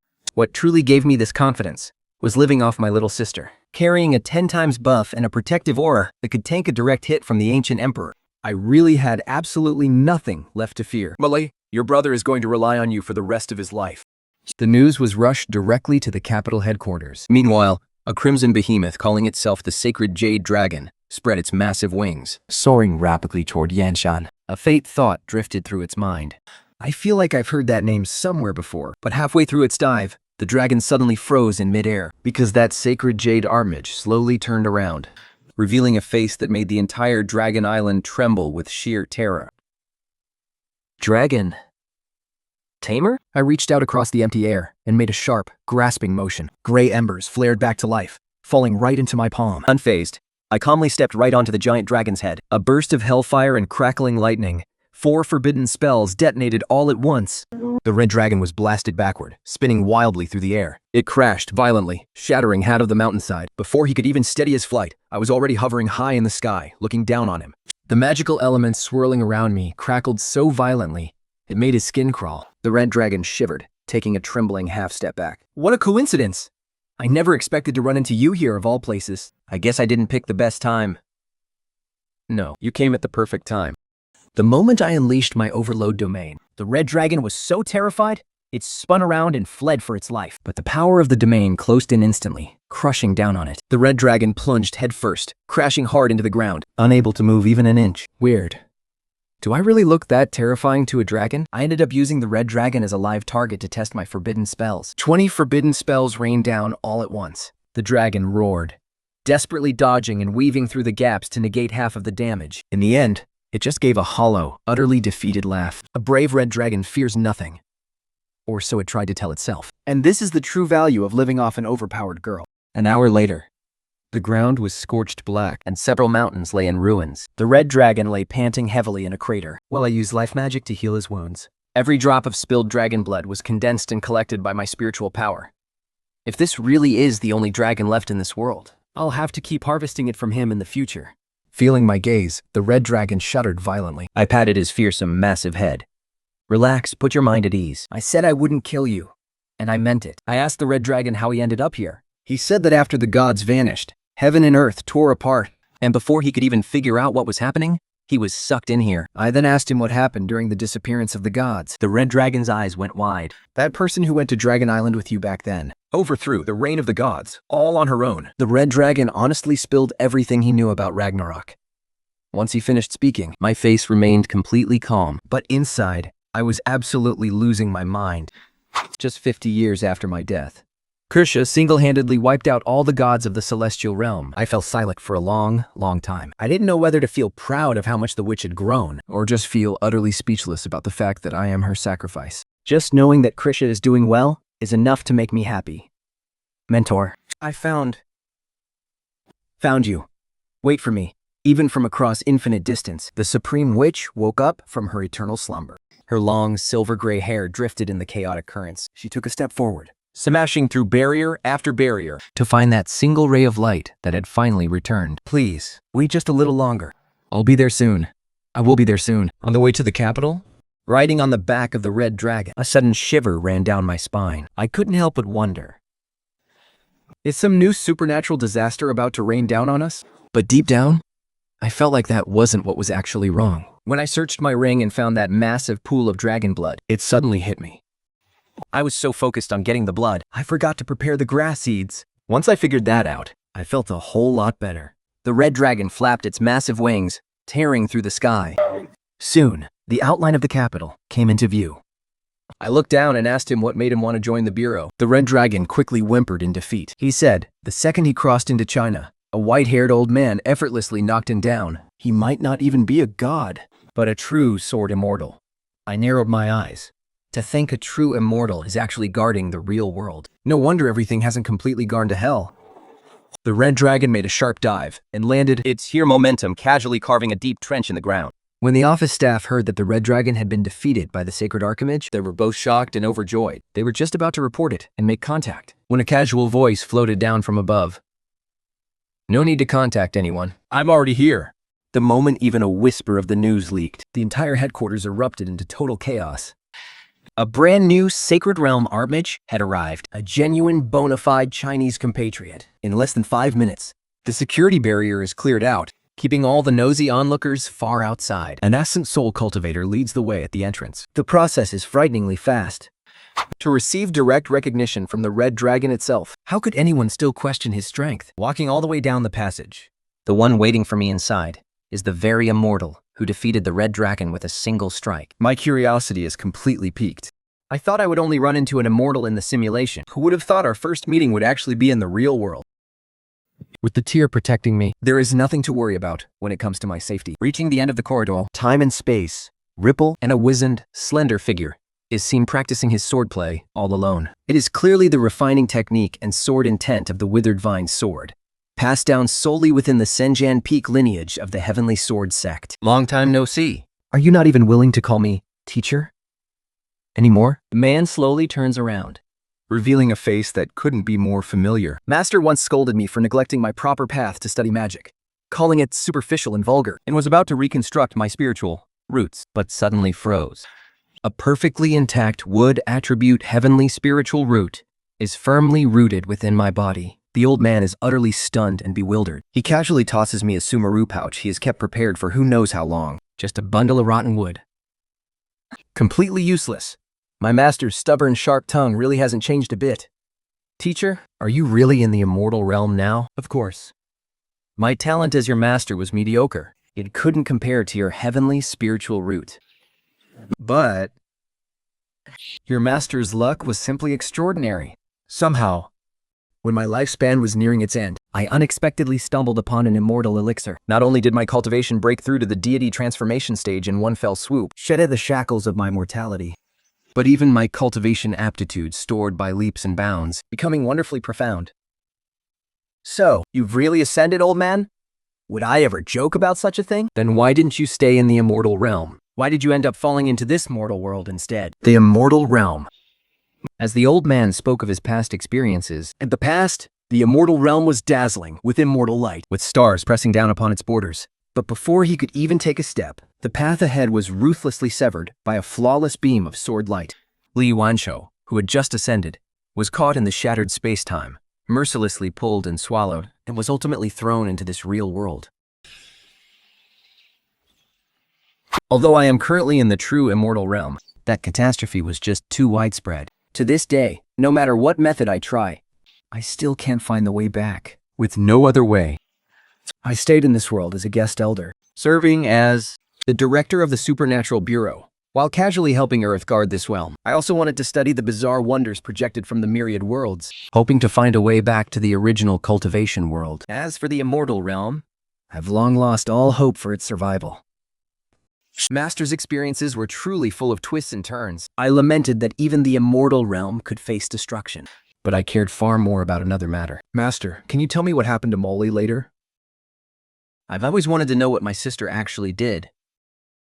To the simulator label her as a regretful one. That child, Molly, avenged you. She slayed the demonic cultivators. I became so stunningly powerful, she was invincible in the lower realm. In the end, relying on her divine sword arts, she literally slashed open the heavenly gate and forced her way into the immortal realm. Master's expression turned complex. I glanced at that eternal teardrop. A single tear was enough to block a blow from an immortal emperor. Someone as powerful as Molly shouldn't have been weaker than the mastermind who destroyed the immortal realm. I only hope that child is safe and sound. Master, I really enjoyed chatting with you today. It's about time for me to head out. What? You don't plan to stay a bit longer? To keep this old codger company? Definitely next time. Get lost, get lost, get lost. You rebel. Your disciple shall take his leave. Just as I turned around, the storage bag flew in an arc and landed right in my palm. Inside were cultivation resources. My master was so embarrassed by my weak cultivation level, with a swift flick of his sleeve, his immortal energy wrapped around me and blasted me right out of there. By the time I snapped out of it, I was already standing in a sleek, silver-white corridor. But why did I feel like something was off? I looked down at the storage bag in my hand. When it comes to raw strength, I'm relying on my sister's protection. And when it comes to official backup, I'm coasting on my master's reputation. I ended up selling all my useless magic knowledge to the headquarters in exchange for a 7-digit point balance and a 20% discount store-wide. The researchers' eyes were burning with pure, fanatical obsession. We rushed out of the trading room in a wild frenzy, leaving me standing there, all by myself. I really couldn't understand. Like a level of obsession. Armed with my 7-digit points and 20% discount, I went on an absolute spending spree in the warehouse district. Damaged sword grass, Mahayana stage flood dragon blood, anchor mediums for different worlds, and all the basic cultivation manuals to go with them. I still clearly remembered the lessons from the last simulation. I left the headquarters, but the red dragon was already long gone. We flicked my wand, fusing wind, lightning, and several other elements together, creating a platform that carried me back at breakneck speed.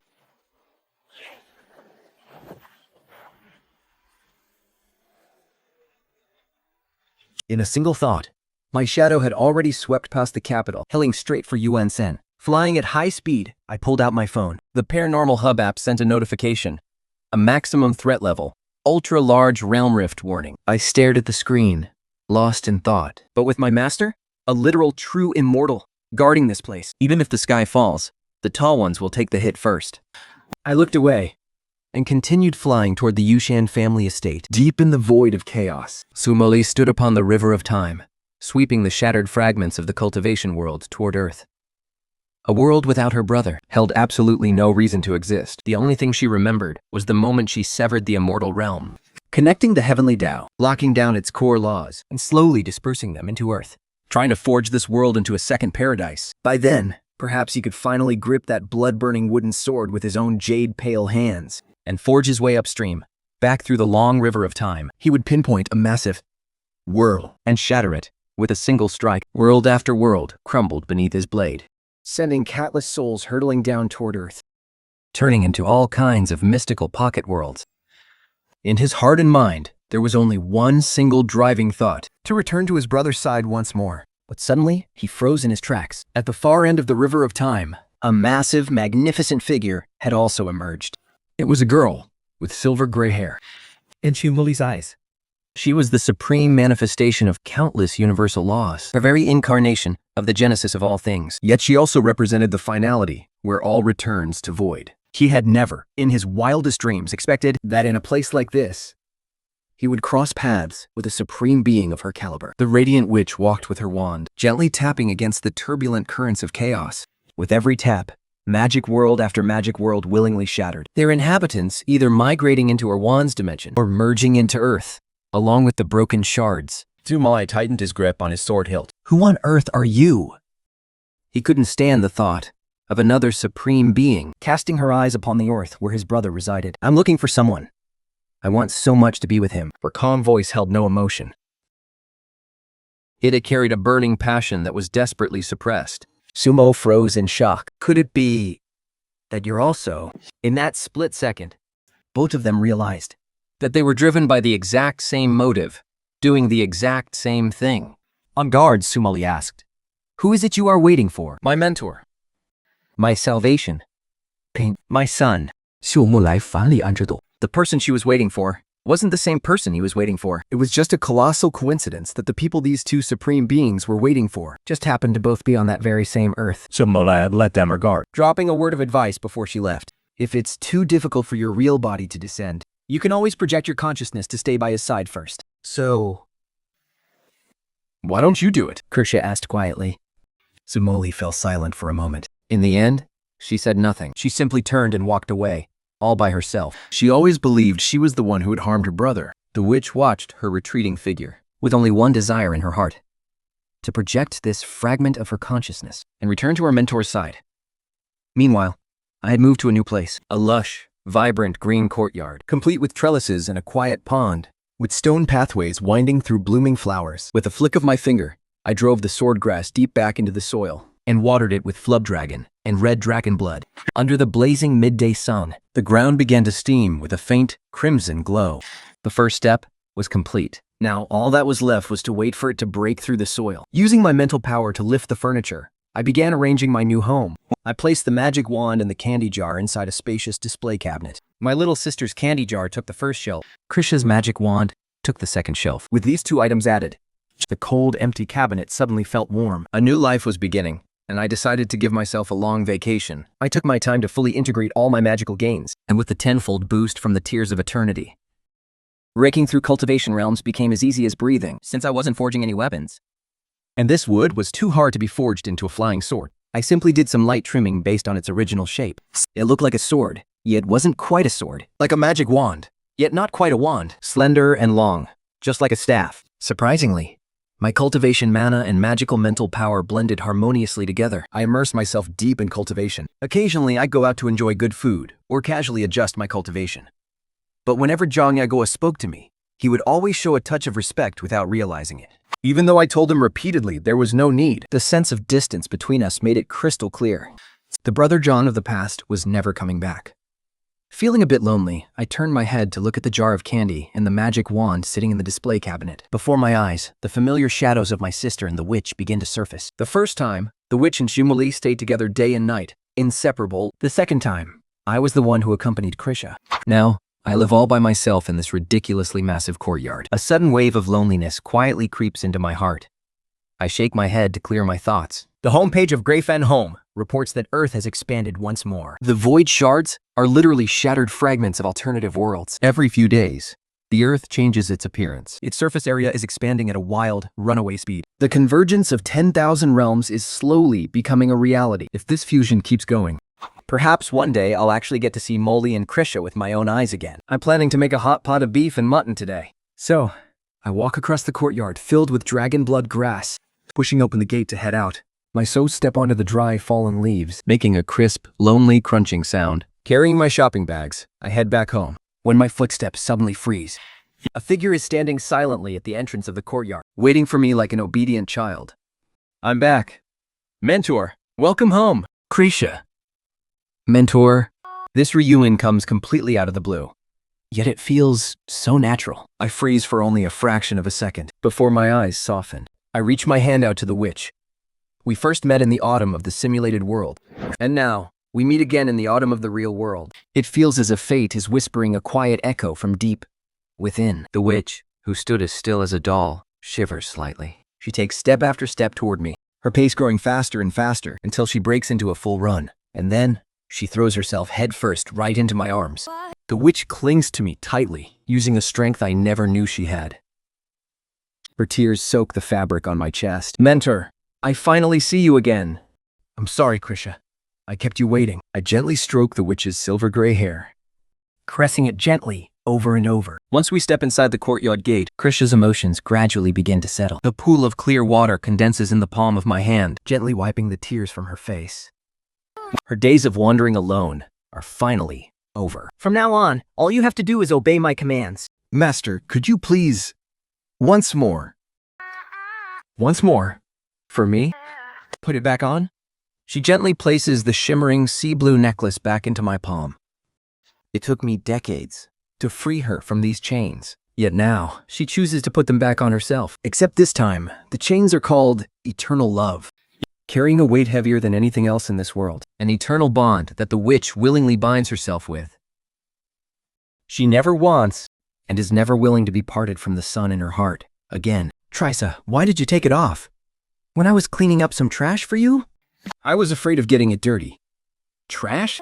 I can't help but feel like something is slightly off, but I can't quite put my finger on it. For now, I'll just help her put the necklace back on. I lift the witch's long silver gray hair and gently press the clasp of the mithril chain, putting the necklace back on her. I take her slender, pale hand and lead her into the house. I was going to pour some water myself, but Krista stopped me with a deadpan, serious look on her face. With the system's restrictions gone, and having mastered both cultivation and magic, I no longer have to worry about my lifespan.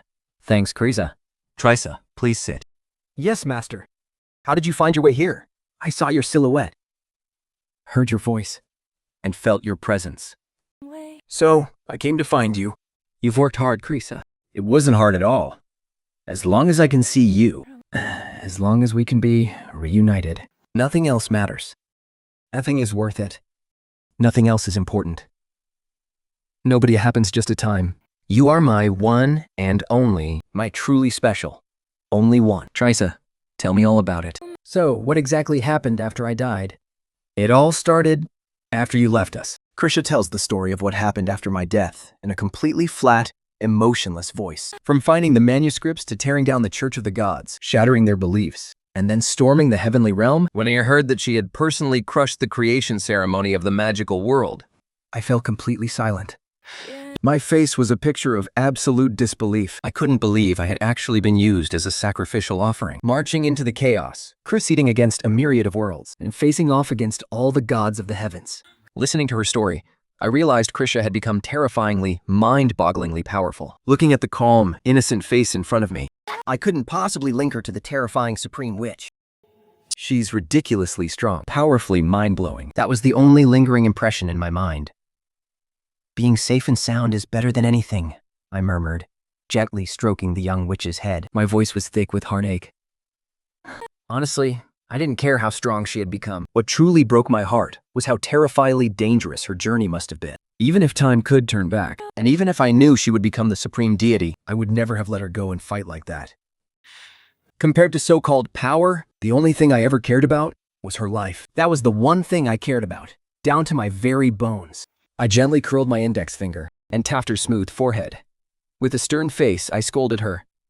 "Don't you ever be so reckless again." The little witch held her forehead nodding blankly in response. But looking at her like that, It was hard to tell if she had actually listened to a word I said. Krisha, the one sitting here talking to me right now? Is this your real body? Earth is far too fragile. It's nowhere near strong enough to bear the presence of a supreme deity. But how could I explain her being right here in front of me? Krisha gave me her answer. I met a kind soul. A kind soul? Yes, he taught me how to use consciousness projection. The one sitting here right now is just a single thought of mine. Hearing this, it finally clicked. No wonder she could descend here, bypassing her supreme nature. It was just a tiny, insignificant sliver of her essence. But still, being able to reunite with Krisha early like this, I really have to thank that mysterious, unknown entity. In my mind, I pictured someone equally indescribable. A supreme deity of noble status, yet possessing a rare, kind heart. They really must be a good person. I couldn't help but marvel that on this path of the extraordinary, such a warm-hearted soul actually existed. Unbeknownst to me, though. The tears of eternity that were inadvertently revealed when I stretched my wrist had already been quietly captured by Krisha's hollow gaze. It was a bit... After tidying up, I showed Krisha around the yard and the rooms, and pointed out her new bedroom. Along the way, I cracked a joke, saying I'd have to rely on her for protection from now on. The young witch clearly took it to heart. The study, the kitchen, and the cultivation rooms. We walked through them one by one, Finally stopping at her bedroom, pushing open the door, First thing that caught her eye was that wooden display cabinet. and that ordinary jar of candy whose significance she couldn't quite comprehend. Instructor, this must be a surprise, isn't it? The wand you lost back then somehow found its way back into my hands. I originally wanted to keep it as a memento. But since you're back now, Do you want to take it back? after all, this was originally yours, Instructor. And what is that? It's hard to explain right now. But it holds a very important memory, even though it just looks like an ordinary jar of candy. The young witch nodded, only half understanding. And gently swapped the positions of the candy jar and the wand. Now the wand was placed first. I was completely baffled. Unable to guess why the usually emotionless Krisha would bother to rearrange them. But since it was just a simple swap, I didn't think much of it. Let's go, I said. Krisha, it's time to prepare dinner. Yes, Instructor. Please let me do it. No, Krisha, let me cook this meal. Both of them wanted to cook personally to celebrate their reunion. So they ended up preparing dinner together. The piping hot aroma chased away much of the autumn chill. I really never expected to reunite with Krisha in the real world. It feels really nice. Let's eat, Krisha. Yes. Only after I picked up my chopsticks first. Did the Will Witch pick up her own to join me? When did she learn how to use chopsticks? Is that what you learned all by yourself during those long years after I died? I picked up a tender, slow-cooked piece of meat and placed it in her bowl. The immortal witch obediently parted her lips, slowly taking a small bite of the meat and chewing it gently. Dinner itself was ordinary and simple. But the occasional soft clinking of our bowls brought an indescribable sense of peace. That peaceful routine was the one thing Krisha had wanted so desperately to regain. I am so happy to see you again. I'm really happy too. By the way, Krisha, Have you thought about what you want to do now that you're in this world? stay by your side. I'll be with you tomorrow, and the day after tomorrow. And next year too. Even 10 years from now, it will be the same. Is that so? That does sound exactly like something you would say. Hearing her give that familiar answer once again, I froze for a long moment, my expression softening into a helpless smile. when dinner was over, just like she used to do back in the magical world, Krisha stood up on her own to clear the table. She chose to wash every single dish slowly with her own magic. Calling it her personal ritual for serving her master. I just stood there, quietly watching her. Suddenly, my dull, ordinary life in the real world didn't seem so boring anymore. It was becoming fun. The only pity was that this wasn't Krisha's actual physical body, but merely a wisp of her consciousness, a mere projection. Master, you don't need to worry about that. I will accelerate the ascension of this world. Until it's strong enough to support my true physical body. You won't have to wait very long. I absent-mindedly mumbled a soft, "Oh," And picked up my tea, bringing it to my lips. casually adding, Wow, you're pretty capable, aren't you? Krisha. The tea had barely hit my throat before I choked and spat it right out. I beat my chest with my fist. and looked up in absolute disbelief at the 17-year-old witch standing so innocently in front of me. What did you just say? Accelerate this world's ascension? You don't have to worry, Master. So, I really didn't hear her wrong. I thought a witch wiping out the chaos gods was shocking enough. But now, It seems even Earth's spiritual awakening is connected to her. Krisha wants to elevate Earth's realm, just so she can come see me in her real body. Wait, if we trace this back even further, My eyes suddenly went wide. no way. The spiritual awakening that took my legs back then Was actually caused by me? By myself? So, I ended up crippling myself. Is there really such a ridiculous twist in this world? No, teacher. Before I even stepped in to push this forward, the spiritual awakening had already begun. Here, I can't be your scapegoat for this. In the living room, an expressionless Krisha was explaining the whole story of Earth Ascension to me. Her role was mostly just giving it a gentle nudge, Accelerating its expansion. until it was stable enough to support her actual physical form. Please rest assured, I didn't senselessly slaughter any innocent lives. I leaned back on the sofa. My brain completely fried from the massive info dump. The good news was, the witch wasn't the mastermind. The bad news? She was still an accomplice. Those magical rifts were almost certainly shoved into our world by her own hands. I ran through all the changes the human world had gone through over the last few years. In the end, I didn't say a word to stop her, I just let her carry on with the ascension, finishing the now cold tea in my cup. and letting out a long, heavy sigh. The witch had thrown way too many bombshells at me today. Late at night, after washing up and saying goodnight, I was about to head back to my room, only to find Krisha following closely behind, step for step, The moonlight was pale and bright. with only a few dim lights illuminating the hallway. The witch was incredibly quiet. With every step I took, She followed right behind, like a shadow. Krisha, aren't you going back to your own room? I need to protect you. At least to tonight. Please let me do this. By my current strength, there's nothing on earth that can threaten me. That's not necessarily true. Teacher, I was caught between amusement and speechlessness. I never expected she would take a casual joke I made earlier today so seriously. I just assumed she didn't realize the true worth of the Tear of Eternity yet. Smiling, I shook my head and told her to go back to her room. Beneath the Emperor, I am invincible. Above the late Emperor, there is a witch. On this tiny speck of a planet called Earth, is there anything left that could possibly threaten me? The night is deep and heavy. The streetlights glow tirelessly in the dark. Inside the bedroom, a sudden, extremely faint ripple stirs the air. As the spatial ripples settle, The witch is already sitting quietly in the corner of the room, she has pulled up a small wooden chair. sitting just a short distance from the bed, Her face is completely expressionless. silently gazing at my sleeping face. A version of me that looks this young. She truly hasn't seen in a very, very long time. Mentor, Under the soft moonlight, Chrysalis whispers softly. She doesn't even know why she is calling out. but her heart simply aches to call out to his returned light over and over again. But she hasn't forgotten the real reason she's keeping watch in this room tonight. Brother. Just as silently, this other guest arrives with utmost caution, only daring to sneak in under the cover of the dead of night. But in the very next second, She suddenly realizes there is someone else sitting in the room. She is instantly struck with shock. So, it really is like this. The person you are waiting for is the same as mine. The witch's voice is flat and calm, now met with a head-on, terrifyingly intense surge of killing intent. Not a single ripple of emotion can be found on her face. her gorgeous eyes shimmer with a thin veil of moisture in the dimly lit night. She first gazes at me, fast asleep, before turning her eyes toward the cold-faced female sword immortal. Once is a coincidence, but twice is practically a certainty. She keeps watch here, mostly because she wants to protect me, and to find out what kind of connection exists between this woman and me. She is just a little bit curious. Can we talk? I have nothing to talk about with you. How troublesome. Think.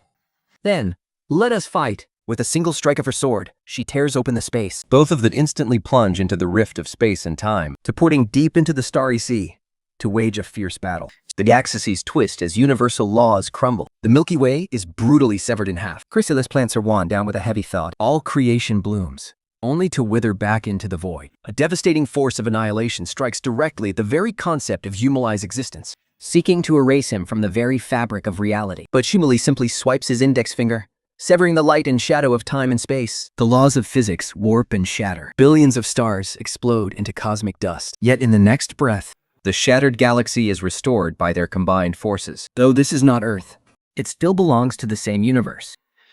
In truth, they are holding back with absolute restraint. This is merely a brief clash between them. Otherwise, the destruction Would reach far beyond these billions of stars, spanning across billions of dimensions and timelines. Who are you, really? Krisha Christina? The mentor's sole disciple. You. What is your relationship with the mentor? I am the sister of Shumoli's brother, a cultivator.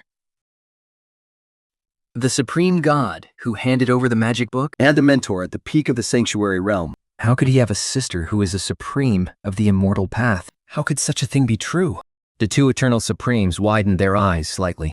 They stared at one another, each mirrored in the other's eyes, both reading the utter disbelief in each other's gaze. The explosive tension from moments ago vanished completely under the weight of these silent questions. Replacing it was a long, heavy silence. To think the same flower could bloom in different worlds. Whether it is you or me, the one we met was the very same person. Shimanai finally spoke, His tone laced with an indescribable complexity. He was clearly the one who came first. He was clearly the very first. If only he had been a little more decisive. Suddenly, he fell silent. His figure slowly faded away. Krisha's sudden appearance had ultimately shattered all of the female immortals' carefully laid plans. What a strange person. But in the end, still a kind-hearted soul. It was only after standing alone under the starry sky for a long time that the witch offered such a comment. Holding his wand, he took a step forward. By the time the space stabilized, he was already back on the bed in the bedroom. I was safely shielded inside the magic barrier. Sleeping soundly, he silently gazed at my sleeping face until the first faint light of dawn peeked through the window, before putting away the wooden chair and vanishing. He never wanted to leave me with even a single bad impression. May you be well. My mentor's aloof, ethereal farewell soft drifted in the pre-dawn air, before fading away into complete silence. In Blackstone City, amidst the swirling heavy snow, a tiny figure huddled by the door of the wooden cabin tipped and to peer toward the end of the road. Then there I stood, right in front of her, instinctively reaching out my hand to brush the snow off her shoulders. But the dream suddenly shifted. The 5-year-old girl rapidly grew up into her frail, sickly 13 or 14-year-old self, Lying all alone on the bed of the cultivation cave. her eyes brimming with tears. I'm sorry, brother. It was Molly who held you back. The clouds surged, and the world shifted. This time, what appeared was the scene after my passing. Kracer, walking the world all alone. Master, what on earth am I supposed to do? She gazed blankly at the scorching sun on the horizon, but no matter how hot that sun was, it wasn't the one in her heart anymore. Under my silent gaze, the witch in the dream began to relive, one by one, the memories we once shared, trying to do things that might earn her a word of praise from me. Master, look, I can use chopsticks really well now. At the dining table, the witch steadily handled the chopsticks, picking up a small piece of beast meat and gently placing it into the empty bowl across from her. The sunlight poured down, but it failed to bring even a shred of warmth to her. She could only rely on such self-delusion to give herself the strength to take another step forward. The dream merely reflected a departed past, but those human bonds had long since grown into a unique, deep affection, and they were never things that could be easily forgotten. My chest still ached with a dull, bitter pain. But then, those dreamlike images came surging back. The silhouettes of Shumole and Krisha materialized together, locked in an earth-shattering battle. Stars erupted into bursts of orange and pink. Space itself shattered, crumbling piece by piece. Stop fighting! Please, just stop! In the dream, I was so desperate I wanted to rush in and tear them apart. But the shockwaves from their clash were far too violent. In an instant, the blast completely swallowed me whole. As the harsh morning sun filtered in, I slowly opened my eyes. My face was pale, worn out by a strange, heavy exhaustion. So, it really was just a dream. But with the level of power I've reached, I shouldn't be having such bizarre dreams anymore. Could this be some kind of unspoken premonition? Sitting by the window, I turned the thought over and over in my mind. Krisha pushed the door open, calling out, "Maj, think. Breakfast is ready." Krisha, I had a dream last night. Maybe you can help me make sense of it, I said, sipping my kanji as I brought up the dream. I'm sorry, Master, but I cannot decipher your dreams. Is that so? Maybe I've just been pushing myself too hard lately. Because that wasn't a dream at all. It was something that actually happened. She answered calmly, "Master, I believe we must take your safety seriously." My safety? Krisha, you're worrying over nothing. I raised my wrist, showing her the eternal teardrop clearly. A 10-fold power boost. and a protective shield capable of withstanding a strike from the late emperor. But instead of putting her mind at ease, it only seemed to fuel her stubbornness. Suddenly, the 17-year-old girl's face blanked into utter confusion. It failed. My attempt to elevate you to godhood Actually failed. Krisha, what did you just do? The witch had tried to use the omnipotence of the supreme god to grant me godhood. Only to fail miserably. It was as if some inexplicable power had blocked her divine blessing. This was the very first time she had felt utterly powerless since ascending as the supreme god. It's all right, Krisha. It wasn't your fault. I kept my voice incredibly soft. As the simulator panel, visible only to me, materialized before my eyes, even the authority of the supreme god couldn't override the simulator. Yeah, Krisha cared about this more than anything. Mentor. This is... Like Behealth, Krisha conjured a cluster of brilliant, glittering stardust, shaping and refining it within the sea of light, Until it pushed the absolute limits of what Earth could handle. and gently placed a necklace made of pure, condensed light into my palm. The simulator's notifications chimed one after another. Supreme Crown. Tenfold amplification. Eternal life. Space-time perception. Daily absolute immunity. And the supreme favor of a 100% success rate in the Jinn ritual. Requirements for use. His one and only. His everything. I suddenly realized that the way Krisha offered me the supreme crown was exactly how my sister had given me her eternal teardrop. It was clearly the exact same pattern. Feeling the unfathomable, immense power flowing within the necklace, my heart was flooded with emotion. It turns out that the myriad realms didn't create the eternal supreme. Rather, it is this eternal supreme that rules over all existence. Mentor, this is my return gift to you, Krisha said, sitting perfectly straight. The look in his eyes was identical to when he had given me that sea blue necklace years ago. The touch of blue I had personally put around his neck back then. He was now returning with this supreme crown. Thank you, Krisha. I love this gift. It's a wonderful gift. And it helps me tremendously. My broad, warm hand gently rested on his head, stroking his hair back and forth to soothe all the anxiety in his heart. How could I possibly refuse? This was the precious offering he had waited through countless long years to give me. It was the ultimate free ride, as solid as gold. Since I've already taken an easy ride from my sister, why would I mind accepting another from my disciple? The answer is absolutely not. I have walked on thin ice my entire life, relying purely on brutal, bone-deep dedication to master magic. The wave of my right hand, space magic was mastered in an instant. A water cup vanished into thin air, only to reappear safely in my palm. The Supreme Crown's perception of time and space, the tenfold boost to my time-space cultivation, and just a tiny, insignificant bit of hard work. That's what brought about this absolute miracle. The witch blinked blankly, Not quite understanding what I was talking about. But she could tell her mentor loved the gift, and that made her happy, too. After breakfast, Krisha slowly tended to the courtyard, moving to her own gentle rhythm. I walked into the study to compare the eternal teardrop with the supreme crown. My sister's meals and my disciples' meals both had a tenfold boost applied. But the crown also granted time-space talent and a 100% guarantee of attaining godhood. Shifting my gaze away from the crown, I looked back at the eternal teardrop. more precisely, I was thinking about the person behind this teardrop who kept refusing to show her face. Molly, that girl. What on earth is she up to right now? Before, I thought my little sister might be traveling through some other realm. And that only this teardrop had accidentally found its way to Earth. But when Krisha failed to ascend to godhood, I suddenly sensed that something was deeply wrong.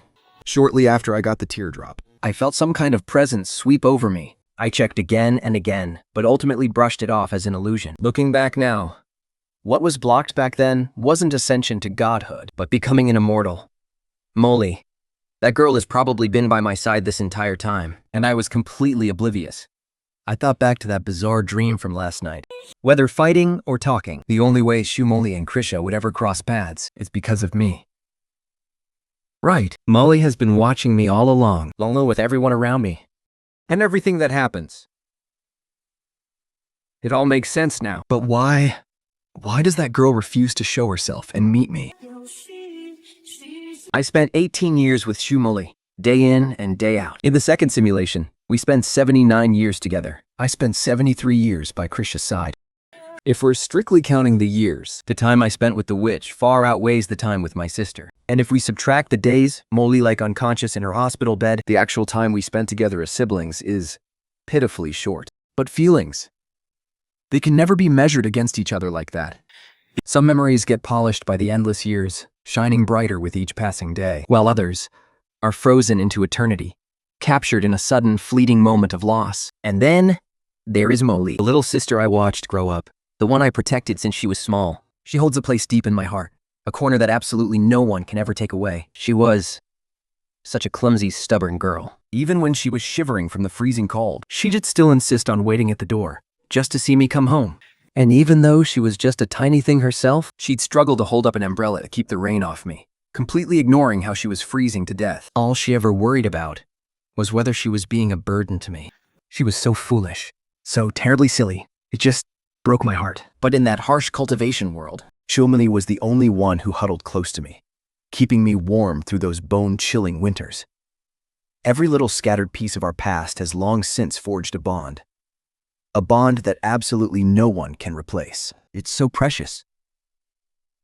It hurts. Molly. Is she still blaming me for going way too far back then? Is that why she refuses to see me? My quiet whisper faded into the silence of the empty room. I know that clumsy, tearful little sister of mine is right here beside me. She's just choosing not to show herself. All those misunderstandings from the simulation, and those heartless words that cut her so deeply. It's time I finally give her the explanation she deserves. But what on earth can I do to coax out that familiar figure? The one who's hiding from me on purpose. Autumn at the Yansan residence was supposed to be cold and lonely. But then, the witch arrived. Suddenly this courtyard felt more alive than ever. From the daily cleaning of the rooms To tending the dragon's blood herbs, Krisha took over absolutely everything. Meanwhile, I locked myself away in the cultivation chamber day after day. After grinding through nearly 2 long months, I didn't just master spatial magic. I even broke through to the soul formation realm.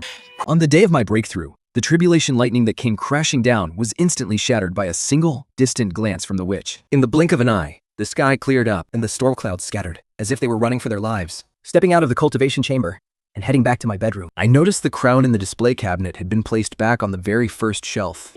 I walked over, staring at the crown and the wand, and fell into a long, heavy silence. over the last 2 months, I'd tried everything to draw my sister out. But in the end, there wasn't a single response. No matter what I did, The girl didn't show the slightest sign of appearing. Is she still holding a grudge? Or is the resentment still holding her back? I open the cabinet door and take out the ceramic candy jar. lifting the lid, I pop a piece of white hard candy into my mouth. It's sweet. But beneath the sweetness, there's a faint, barely noticeable trace of sourness. Can it even be called good? It's all right. Far from addictive, though. Molly, that child. Could it be she was just afraid I'd be unhappy? So she forced herself to pretend she liked candy? I freeze. My expression grows hesitant. It suddenly occurs to me that back on Senjane Peak, there was never a single rumor About Molly having a sweet tooth. Through it all, she only ever accepted candy when I was the one giving it to her. I leaned my back against the chair, staring up at the ceiling. Was I too overbearing? I dare think to be ever asked what she wanted. Always choosing to define her life for her. The words I flung at her right before I died, to that child who looked up to me with all her heart, must have pierced her very soul like daggers. I fall silent and don't say a word for a long, long time. I'm sorry, Molly. I failed you as an older brother. I gently close the lid of the candy jar. Suddenly, a glistening tear splashes onto the back of my hand. Brother, I'm sorry. Welcome home. Uli. The girl cries even harder now. It's completely different from the silent tears of a witch. This is a breakdown from pain suppressed to the absolute limit. A dam finally bursting. She weeps loudly, soaking uncontrollably, utterly broken. The emotional defenses she fought so hard to hold up crumbled to pieces in an instant, revealing her raw, fragile self underneath. Outside the door, the silver-haired witch stands quietly, holding a tray. Normally, she would have pushed the door straight open. But Shumuli's uncontrollable sobbing makes her pause. Just this once. Only this once. She will leave this heavy, precious moment entirely to that kind soul. From now on, as a truly emotionless witch, she will never let him act so recklessly again. The young girl buries her face in my shoulder, pouring out all her bottled-up regret in huge, scalding tears. Watching your loved one die right before your eyes, well, you can do absolutely nothing to stop it. Becoming a burden. Too terrified to even face reality, she had long since become a being transcending eternity. Yet even to this day, she refuses to forgive herself, the one who failed her brother. The one who could only watch in utter despair, completely powerless from start to finish. Molly. My hand gently rested on her small head as she sobbed uncontrollably against my shoulder. Stroking her hair, slowly, over and over. You've been carrying this, all on your own. It must have been so hard. I'm so sorry. I came too late. There wasn't a single shred of blame in my voice, only deep tenderness and aching sorrow for her. But these very words pierced straight through her heart like a razor-sharp blade. She broke down completely, sobbing even harder, unable to stop. The autumn wind was already biting cold. She had changed. A change called maturity, but also loneliness. I was proud of how much she had grown, but my heart ached for the heavy price she had to swallow all by herself to get here. I'm just glad. You're back. You don't have to blame yourself anymore. Let the past go. Brother, are you going to leave Molly again? Never again.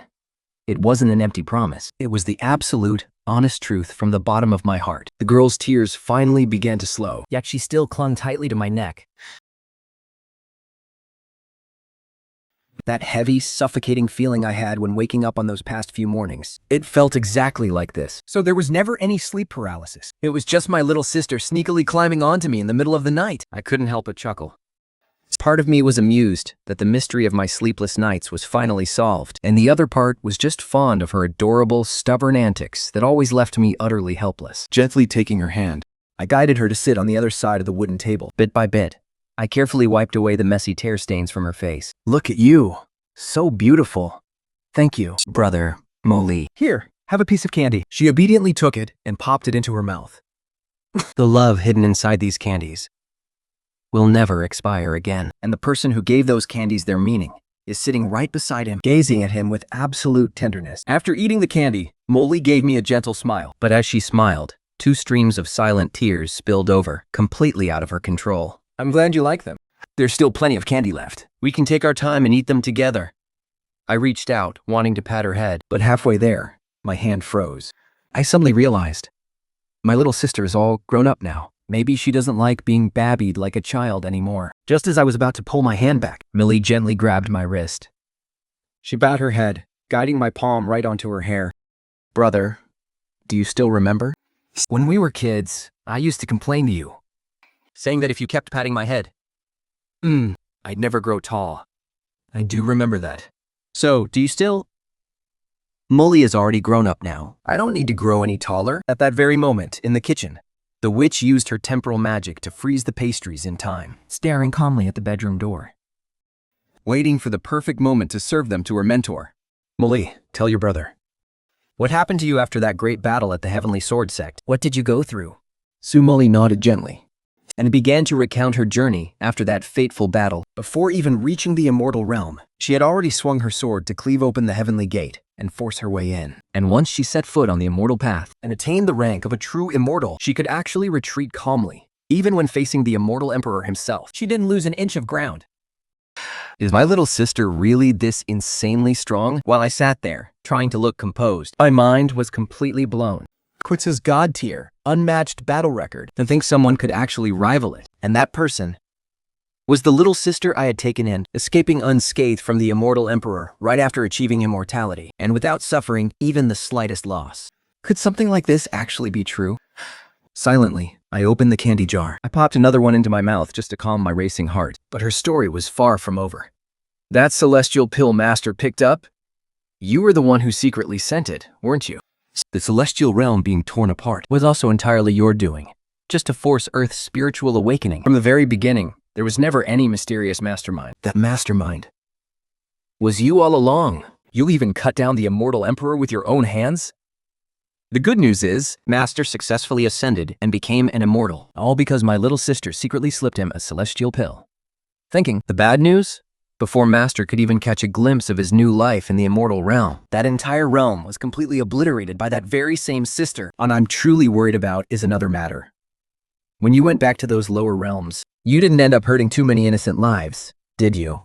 Of course not, she replied naturally, looking up at me like a sweet, innocent girl. But behind her back, her pinky finger resting against her dress gave a gentle flick.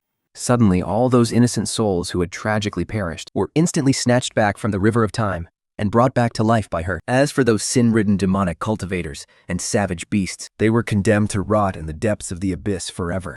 only then did I finally let out a sigh of relief. My little sister wasn't some bloodthirsty monster after all. She was still the same kind-hearted, adorable girl I grew up with. Even if Earth's sudden spiritual awakening Wasn't entirely triggered by Molly herself.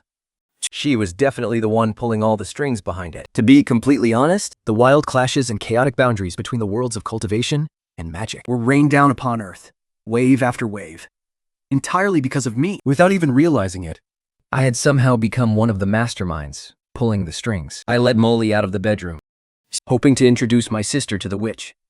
But the moment their eyes met, a suffocating, dead silence swept through the courtyard like an invisible hurricane. It was a bone-chilling cold that pierced straight into the depths of the soul. Shimoli and Krisha stood frozen, facing each other. Their gazes bypassed me entirely, clashing silently in the air. Every glance and every micro-expression was dripping with absolute hostility. I am Krisha, disciple of Master Christina. And I am Shumoli, my brother's little sister. The first meeting between the two girls ended in a tense, awkward silence. After a brief, cold exchange of names, neither said another word. Eventually, the witch brought over some hot tea and pastries. The tea was rich, leaving a pleasant, sweet aftertaste. The desserts are incredibly delicious too. It's just that the portion is strictly for me alone.